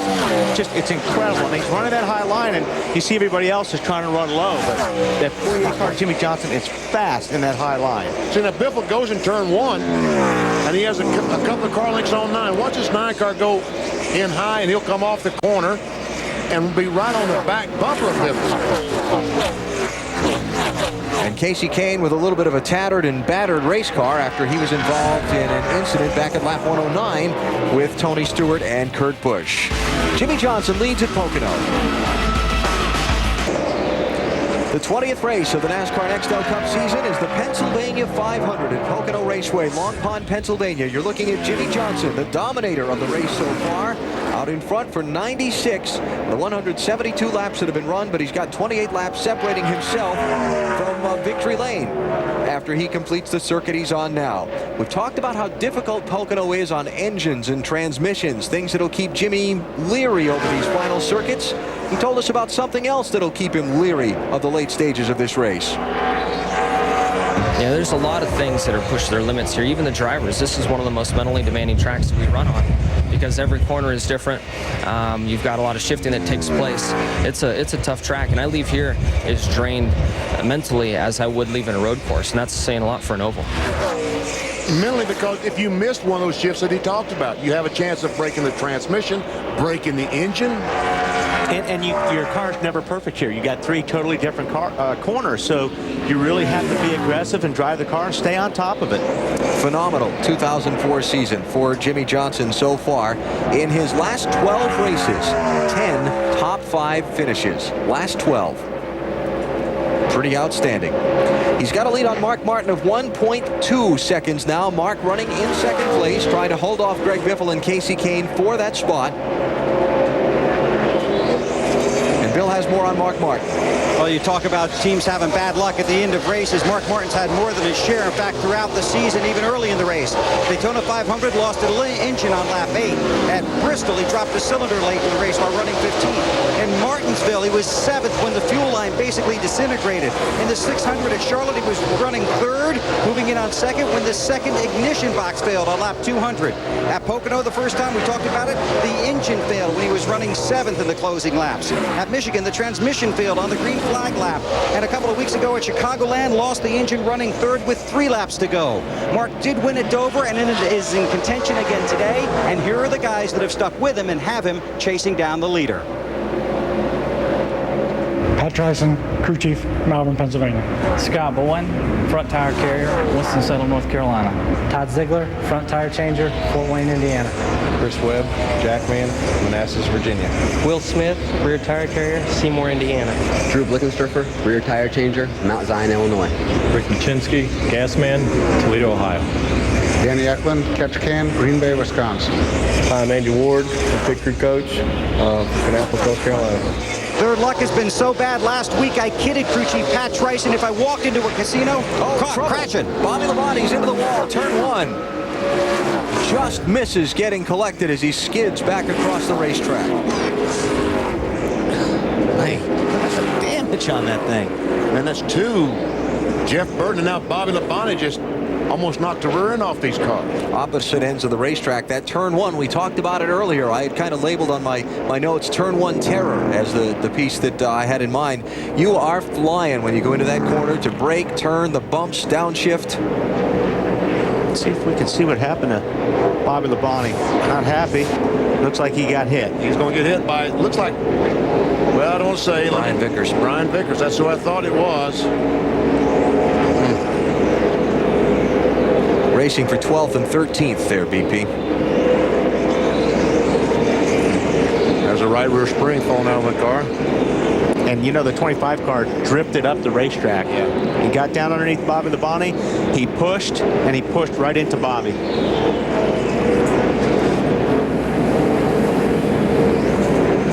When you get on those bumps down there, it shoots you up the track. Oh, man. 160 miles an hour backing in the fence. How bad is that? So the question now becomes, as we see Bobby out of his car and okay, does anybody make a pit stop here? And will fresh tires allow anybody to do anything with Jimmy Johnson? No, nobody's going to pit. 24 laps to go. We'll see if BP's right or not when TNT returns to Pocono Raceway. Tonight at 8 Eastern on TNT, a man who lived life on the edge. The TNT original Evel Knievel, tonight at 8 here on TNT. Under caution after Bobby Labonte and Brian Vickers had contact in turn 1, racing for 12th position. Labonte into the wall as a result, and they tow his car away. We did have some pit stops under this yellow flag. Yes, you did. I didn't think that, well, I thought maybe from 15th on back might pit, but man, where was it? 9th place they came in? 9th place, Matt Kenseth, although some behind him stayed out. So we'll reset the running order for you and get you set up for the sprint to the finish. When we return from Pocono, you're watching NASCAR on TNT. Got a huge weekend of racing next Saturday and Sunday for you here on TNT. Bud Pole qualifying for the Brickyard 400, 11 a.m. Eastern time next Saturday. Then Saturday night, great Busch Series short track racing from Indianapolis Raceway Park. Sunday, the Brickyard 400, presented on NBC by ExxonMobil, 2 p.m. Eastern time. We start with Discover Card Countdown to Green. Can't wait. It's always a phenomenal week of competition. How did we get to this point in the Pennsylvania 500? Well, we started off under threatening skies a little after 1:30 Eastern time this afternoon, with Casey Mears leading the field to the green and Joe Nemechek leading the opening 30 laps. First caution was for Scott Wimmer, who lost the left rear tire and spun fairly harmlessly out of the way. Dale Earnhardt Jr. decided he would use the caution flag to get out of the car, let John Andretti take over. They had some mechanical problems on the car, and now the car is running in 27th. And there's one bummed out young man. Pretty upset. Here's trouble. Tony Stewart gets loose in turn 1 and pretty much ruined that race car. It goes across the infield in the inside wall because it's muddy. It won't stop. Casey Kane caught a piece of the damage there too, though Kane has recovered after repairs to finish third. Hard crash here for Jeff Burton. He and Jamie McMurray get together. That's in turn 3. That's the 6th caution of the race. Brandon Gaughan got caught up in that as well. Great save. That was Kurt Busch you were riding with. And then Ward Burton. Caution number 7. Transmission locked up on his 0 car when he was running third. Heartbreak there, and now the 8th caution, the one we're under now. A race for 12th place gone bad between Brian Vickers in the 25 and Bobby Labonte in the 18. Boy, that was ugly, wasn't it? Oh, man. Through all of this, that 48 car with Jimmy Johnson has been dominating. He has led for 103 of 179 laps, and now he's going to be 20 laps away from a Pocono sweep in 2004 if he can hang on. Here's another big story. Ryan Newman has struggled all day in the 12 car. They've worked on the car constantly. He was 2 laps down at one point in time. Dave, he's now back on the lead lap. I'll get back to Dave in a minute, BP. Newman got the lucky dog pass on both of the last cautions. He was 2 laps down, but was the highest non-lead lap car. Got 1 back, then got back on the lead lap. He got 4 tires here. And remember, he's one of those guys at the bottom end of the top 10 trying to preserve his place in the chase to the championship. Jeff Gordon, the first car to stick the nose out, trying to take a position on Terry Labonte. Yep. It's 5th place. Got it. Well, he had it. Not so fast. There you go. So Jeff Gordon up to 5th. He's been a contender to win in a very fast race car all day, but had some problems earlier. They had a problem on a pit stop. Cost them track position. They came back from that. Then they had a mechanical problem with the chain that holds the rear end housing in place for the pit stops. That's cost him some time on subsequent pit stops, and now the car's handling deteriorated for a while, and he's still trying to rally back from that. Tell you, that 9 car is pretty doggone fast. Casey Kane, yeah. Looking for Ryan Newman. We were talking about him a second ago. He's He's in 24th place. Dave? On this stop, Alan, they put on 4 fresh tires and made a wedge adjustment. The car was just a little bit loose. That was good news because they had been fighting tight all day long, and they finally got it to the loose side. So Ryan going to see how many spots he might be able to pick up. Remember, he came into the day 10th in the championship standings and trying to protect his spot in that chase for the championship. Bobby Labonte came into the day 7th in points. Marty? And Alan, what a hard hit. First of all, you're okay, but what happened? You know, I came out of the pits there 13th after that caution flag. We come in 5th, come out 13th. I don't know if I slowed down or what, but we lost some track position there. And I was maintaining my own. You're just kind of as fast as the guys you're around usually, unless you got a really good race car. And I was just kind of maintaining my own. And a little bit tight off of turn 3, and the 25 car got up underneath me and made a run on me down to the 1. And so I was going to go to the outside and, you know, just race him on the outside. I thought maybe I could beat him back off turn 1 and, you know, maybe make a better chance to get turn 3 better, but never got a chance to do that. Alan, another one of the guys in the top 10 with trouble here at Pocono today. So Bobby Labonte looking like he's done and possibly finishing as low as 30th in this race. Ward Burton has just taken his car to the garage also.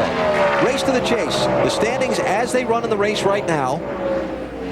We don't care about this, Benny. We don't care a bit. Let's go to 6. We don't really care much about this, except Kevin Harvick is now back in 10th spot. He's lost his spot today. Bobby Labonte's back in 8th. Now this is where it gets good. Look at that. That was 106 points from Jeremy Mayfield in 11th up to then 10th place Ryan Newman starting the day. Jamie McMurray is in the garage area, but he's still only 127 out in 15th spot. And actually, that's a net gain on points on the day. He was 134 behind 10th starting the day. Remember, Kevin Harvick fell out of the race with an engine failure. He's going to finish 32nd. And a lot of guys are going to tighten things up, trying to get one of those top 10 spots. I think that 48 car is just cruising right now because, I mean, he's flying, but it doesn't look like he's abusing the car. Bill? Taking really good care of it, Wally. And, you know, as Benny predicted, they stayed out under that last caution, which we thought they would, but you still have to pump up your driver, and driver has to show confidence in the crew chief, and here's how that conversation went. It's good. Track position is going to help us, and I think we're in good shape. Good on fuel now, right? Yep, there's a green white checker. It might be iffy, but right now I think we're real good. Green says we got 3 laps cushion. Still take care of it for a while. Jimmy Johnson finished 11th last week at New Hampshire. Good for some, but not for these guys. They had 5 straight top 5 finishes going into that race. During our coverage, crew chief Chad Knaus told us that he took personal blame for their poor run. He told me this morning he beat himself up all the way home Sunday night. Because when you run bad, you don't know why, that's okay. But when you run bad and you do know why, that's not okay. But Monday morning, he went to the shop and set his sights on this race to get his driver back in victory lane. They've done a pretty fair job. Yeah, not too bad.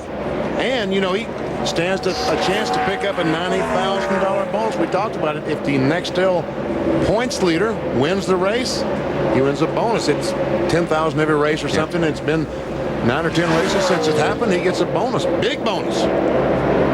I could think of something to do with $90,000. Me too. Jimmy Johnson now 15 laps away from the checkered flag. Remember, he won the race here back in June, though it did not come easily on that day. Yeah, he dominated and led 126 of the 200 laps on that day. But remember the confusion on the caution late in the race. Was pit road open? Was pit closed? He stayed on the track, ended up restarting 9th with 38 laps to go, and took him 9 laps to get to the lead.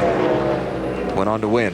You know, Mark Martin had pulled out to a little bit of an advantage on Casey Kane, but now the 9 car has caught back up and is, once again, very fast down in turn 1. And I think Casey got by Mark, he'd be even faster.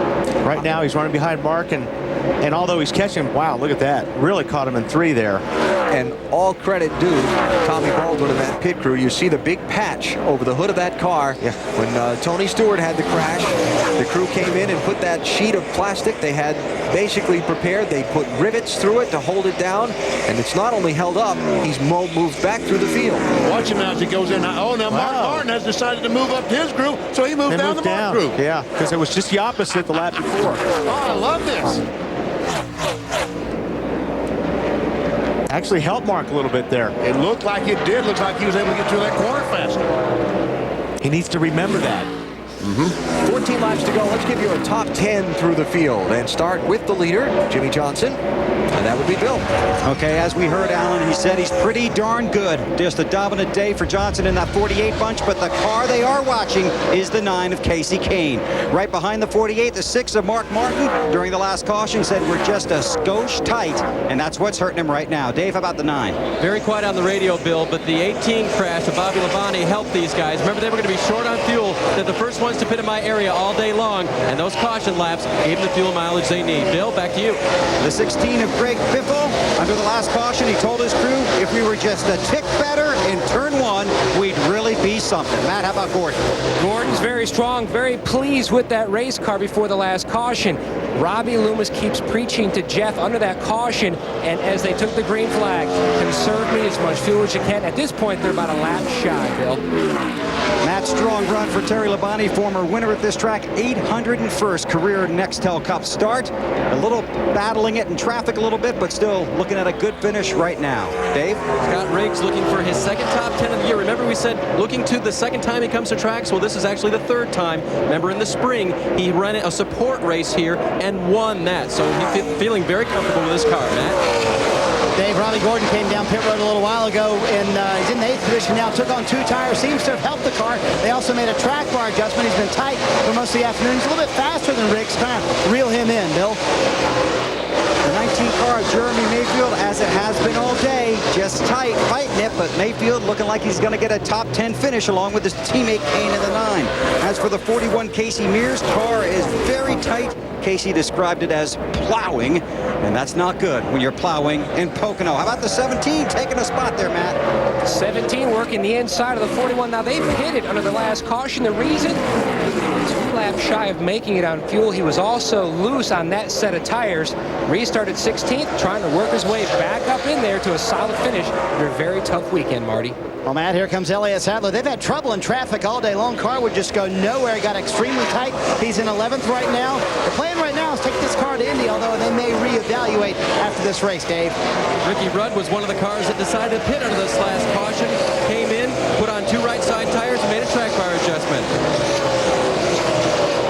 And take you back through the top 13 anyway, lead group. Now these guys, most of them right here passing Casey, all have 4 tires. I don't know if Casey took 4 tires or not, did he? Robbie Gordon got 2 tires.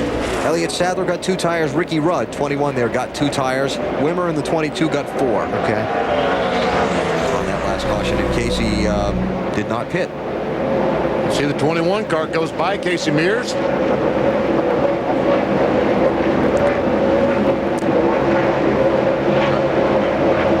Jimmy Johnson comes off, completes yet another lap. 9 to go. Another fast lap. Yeah. Wow.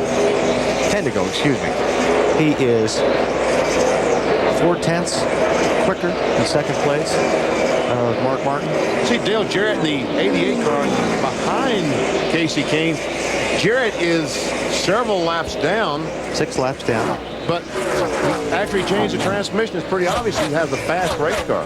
And the big story on the day for the 88 car was when Kevin Harvick fell out, because now Dale Jarrett is ahead of what will be the 10th place driver of the championship in today's race, and he's going to gain points on making that chase out of a day that looked like it was going to be really bad. He's going to gain about 20 points on Kevin Harvick. Yep, it's going to be nice. On 10th place, actually. Nice if you're Dale Jarrett. Yeah. Yeah. Not nice if you're Kevin Harvick.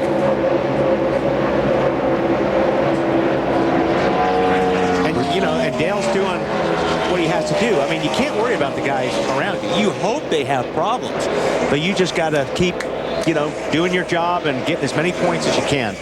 See, Jimmy Spencer, the leader's going by Jimmy Spencer in the 4 car. He had a good run going, but it looked like he has lost a cylinder. Something happened to him earlier, and he just got black flag, Dave. Yeah, he lost high gear, guys, about 20 laps ago. Okay. Mark Martin running second. Does he have enough fuel to get to the finish? Team conversation a moment ago. Just want you to know I'm using a lot more gas. Oh, we're good. We got cushion. We got cushion. Go get him, bud. You know what he looks like, because he's running about the same speed as Jimmy Johnson now. Mark, though, 2.3 seconds behind Jimmy Johnson. I guess that's because Jimmy's looking in the mirror and said, okay, I'll just stay 2.3 seconds in front of Mark Martin. And Mark himself. Kurt Busch just drop off the pace. Caution is out. Caution is out with 8 laps to go. Kurt Busch has lost an engine, it would appear. Well, there's another one. Just a few laps to go. Marty?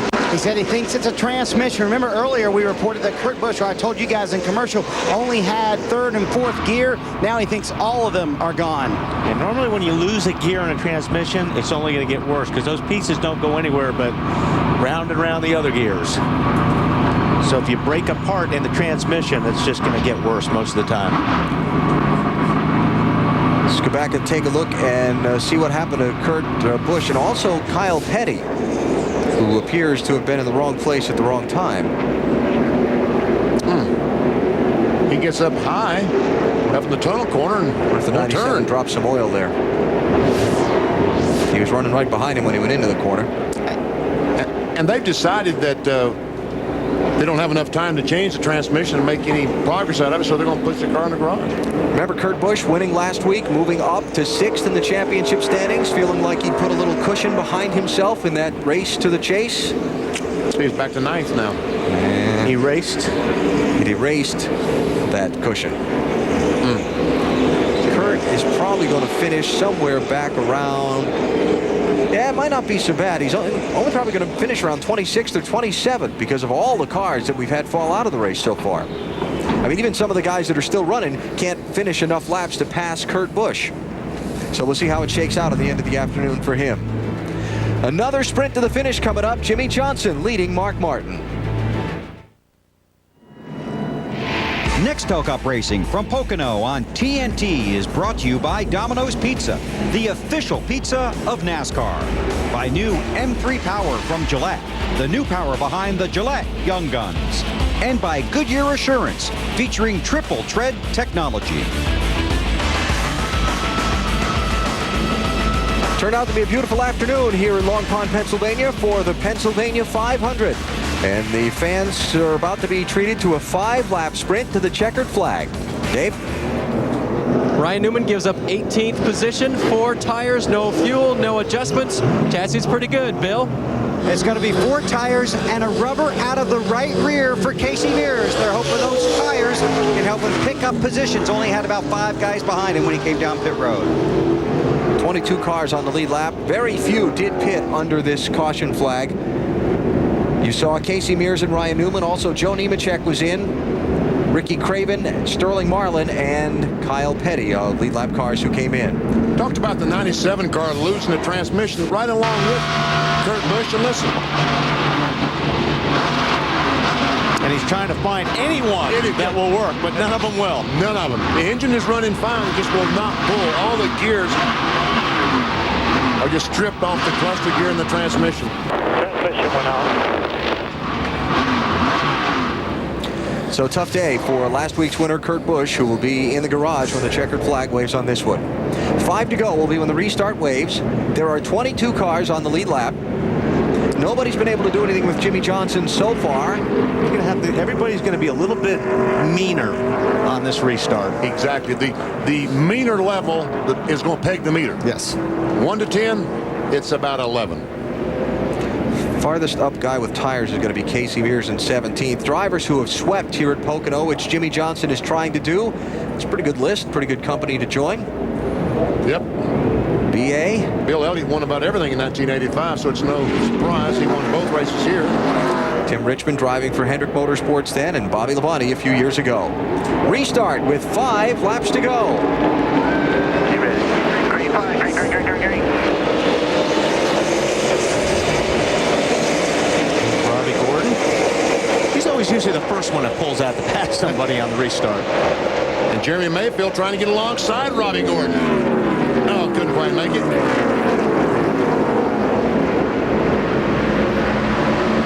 Okay, does Mark have anything at all? Scott Riggs gets shuffled there. That's who Robbie Gordon went by and opened that inside lane up.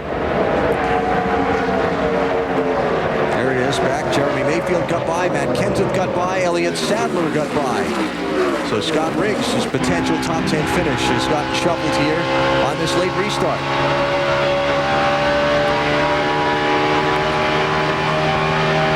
Gordon trying to protect now 7th spot from Jeremy Mayfield. Up front. Okay, let's see. There again, that last 48 car, Jimmy Johnson was just so much faster than everybody else who turned 1.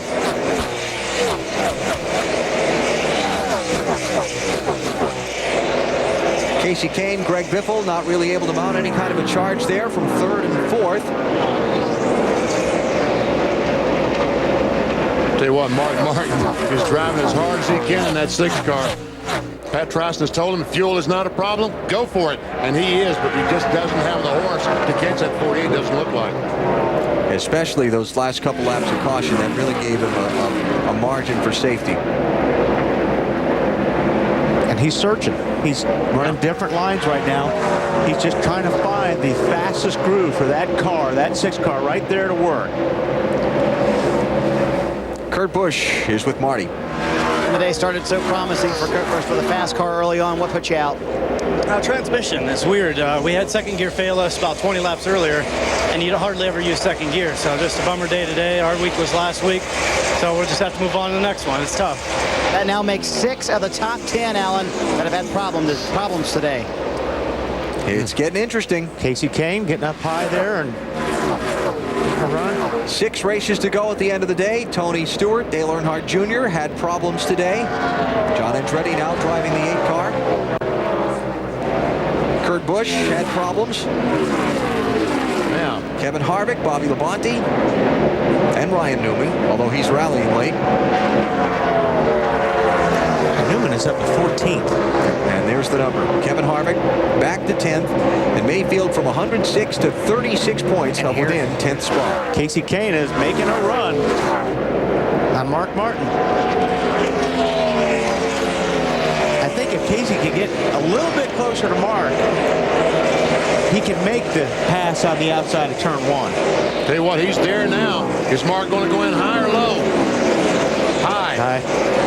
That's going to go up and make the 9 car follow him and get that arrow push, and not able to get the run off the corner. Well, if he's going to make a charge, you better do it in a hurry, because they'll be coming to the white flag next time. Just looking a little farther back, Robbie Gordon in 7th, the highest guy who took tires on that last caution, so definitely the move paid off there for him. And you mentioned Ryan Newman up to 13th now, so he had a nice rally back from 2 laps down. While they race for 2nd, behind him, Jimmy Johnson comes off turn 3 here at Pocono and moves to the starter stand for the white flag and begins the final lap of the Pennsylvania 500. Unless something goes mechanically wrong on this 48 car in this final 2.5 miles, he's going to cruise to victory. He has been dominant so far today. Well, I guess he is flying right now. Last lap, as he came to the white flag, Jimmy Johnson, the only driver on the track to turn a lap time under 55 seconds. No charge for 2nd, but still a great drive for Casey Kane to come back from the involvement in the accident and the damaged car. Mark Martin looking to finish 2nd here at Pocono for an incredible 6th time in his career. And puts him right back in the race to the chase. Here we come, off of turn 3. Way to go, boys. Back to back again. Thank you. Play-by-play from the cockpit. Jimmy Johnson comes to the checkered flag and sweeps the Pocono races in 2004. Johnson wins the Pennsylvania 500. You're right. Big payday for Johnson and company, $90,000, a bonus for the championship leader winning a race. Damn cool. Thank you. And for Jimmy Johnson, his 4th win of 2004, he led 124 of 200 laps. Mark Martin's going to look up and say, what have you got in that thing, man? Jimmy Johnson's 11th top 5 finish in the last 13 races, his 10th career victory, and the 10th win at Pocono Raceway for Hendrick Motorsports. Let's hear from his team. Crew Chief Chad Knaus, the Pocono sweep. How does that feel? I'll tell you what, it's just amazing to be able to come up here. We struggled here last year, and we really focused hard on being able to come up here and run well. And tell you what, this whole Lowe's team has just done a tremendous job. Jimmy's really came to his own here. You know, I mean, he looked like Tim Richmond out there running around. He just did awesome, and I'm so proud of him. I wish Mr. Hendrick and the whole Hendrick family could be up here with us today, but, you know, they had that unfortunate thing with their aunt. She passed away, so they're at home with their families. But I'm just so happy to be a part of Hendrick Motorsports, Team Lowe's. I mean, excellent engine, excellent body, excellent chassis, excellent driver. What do you do? It was great. They back up wins at Darlington, Charlotte, and, of course, earlier this year at Pocono. Alan? Chevy congratulates Jimmy Johnson and the number 48 Monte Carlo on their big win today here at Pocono. No cars dominated Cup racing like the defending manufacturers champion Chevrolet at American Revolution. We'll come back and hear from Jimmy Johnson in Victory Lane in just a moment. Johnson wins the Pennsylvania 500 in Pocono. Nextel Cup Racing from Pocono on TNT is brought to you by Nextel. Coast-to-coast walkie-talkies in under a second. NASCAR and Nextel, partners in speed. And by TGI Fridays. Cut the carbs, keep the flavor with their bigger, better Atkins-approved menu, including new Chicken La Boca, new Key West Grouper, and sizzling chicken with broccoli. Victory Lane, Jimmy Johnson just pulling in there now. We'll talk to him in just a moment after his win in the Pennsylvania 500. First, let's hear from second place finisher Mark Martin. For the 6th time in his career, second again, Mark, but you are having a great time again. I love these guys, man. I love this race team. I might be 45, but I feel like I'm 20 right now today. You know, driving. This is all I've ever wanted to do all my life. And, you know, to spend a year where you couldn't do it, you know, is pretty tough. And to be able to know that it's because of the hard work of Pat Tryson and the Viagra team makes them really special to me. I tell them after every race, I love you guys. Thanks, Mark. Dave? Casey Kane raced a damaged race car to 3rd place. Casey, how tough was that? It was pretty tight. It was actually, they got it better. I mean, it was pretty decent there. The Dodge dealers, UAW Dodge, and I owe Kurt Busch an apology. I thought he took out Stewart, and I thought that you know, he hit me right before that. So I guess he didn't, and you know, I shouldn't have run into him. I owe him an apology, but you know, we had a great run for Mountain Dew, Siemens, Valvoline, PPG, everybody that's part of this race team, and Tommy Baldwin kept making good calls and, you know, getting our car better and better, and you know, it paid off. So it was good at the end. 6 top 5 for these guys this season. Let's go to Victory Lane, where Jimmy Johnson is at home. The Pocono sweep for the 48 team and the championship leader.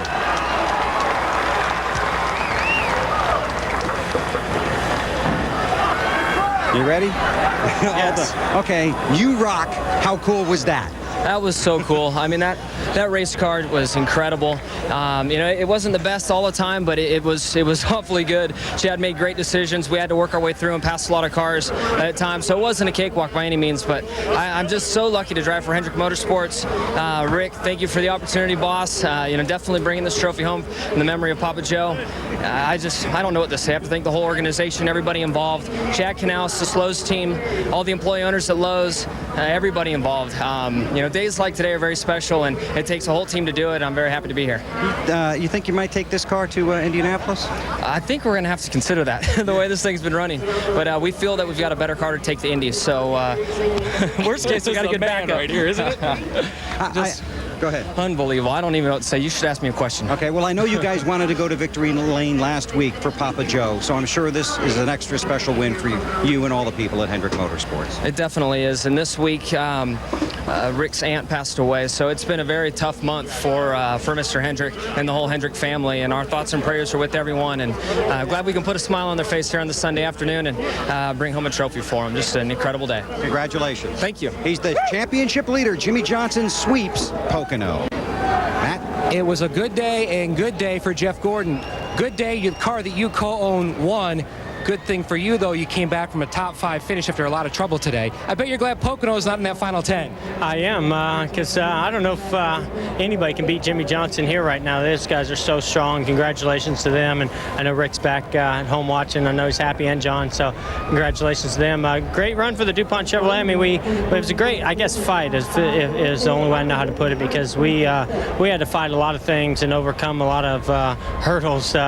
You know, the thing just it was a fast car there at the beginning. Then we had the chain brake on the left rear, and we couldn't get the left side up on the pit stops. We kept losing positions, and every time I went further back in the field, I just get so tight I couldn't get back up to the front. So top 5 and a great save. I thought I lost it over there in the tunnel. I don't know where that came from. The thing just got sideways on me going in there. So we'll count our blessings and be thankful for a top 5 and go to Indy. It's off to Indy, where he'll try for his 4th Brickyard 400 victory. Guys? And the finishing order of the Pennsylvania 500. Jimmy Johnson with the win, sweeping both races here at Pocono, the 5th time that has been done. And Ryan Newman, 13th. Check that out. Came back to finish in 13th after all the problems he's had this year. Same with Scott Wimmer. Came back from 2 laps down to finish 11th. Big story today, drivers who had troubles who were in the top 10. Dale Earnhardt Jr., Kurt Busch, Bobby Labonte, all with troubles, and Kevin Harvick, the big number, because he will be the 10th place driver in the championship now. And with finishing back in 32nd position, that brings all of those chasers closer to the top 10 spots. Now with 6 races to go to the chase for the championship. You see that Jeff Gordon moves to 2nd spot in points, but Kevin Harvick falls back to 10th. Bobby Labonte falls back to 9th. And they have very little pad on those from 11th on down. 40 points, 10th to 11th. 6 races to go until the Richmond race. Casey Kane just 69 back. Mark Martin is now 89 back. Wouldn't they love to have one of those races they've had trouble in back? Big weekend next weekend from Indianapolis. Bud Pole qualifying Saturday 11 Eastern on TNT for the Brickyard 400. NASCAR Busch Series racing Saturday night from Indianapolis Raceway Park. And then next Sunday on NBC at 2 Eastern, the Brickyard 400 presented by ExxonMobil. We start with Discover Card Countdown to Green. Rush Hour next on TNT on the East Coast, and the Robbie Knievel Jump on the West Coast. Dominant day here at Pocono Raceway for Jimmy Johnson. He avoided all the pitfalls and problems that overcame so many of his competitors to take the win in the Pennsylvania 500. This copyrighted telecast may not be reproduced, retransmitted, or used in any form without the authorized written consent of NASCAR Broadcasting. NASCAR would like to thank all of our loyal fans for your continued support, and we hope you enjoyed today's broadcast. This has been a presentation of TNT Sports.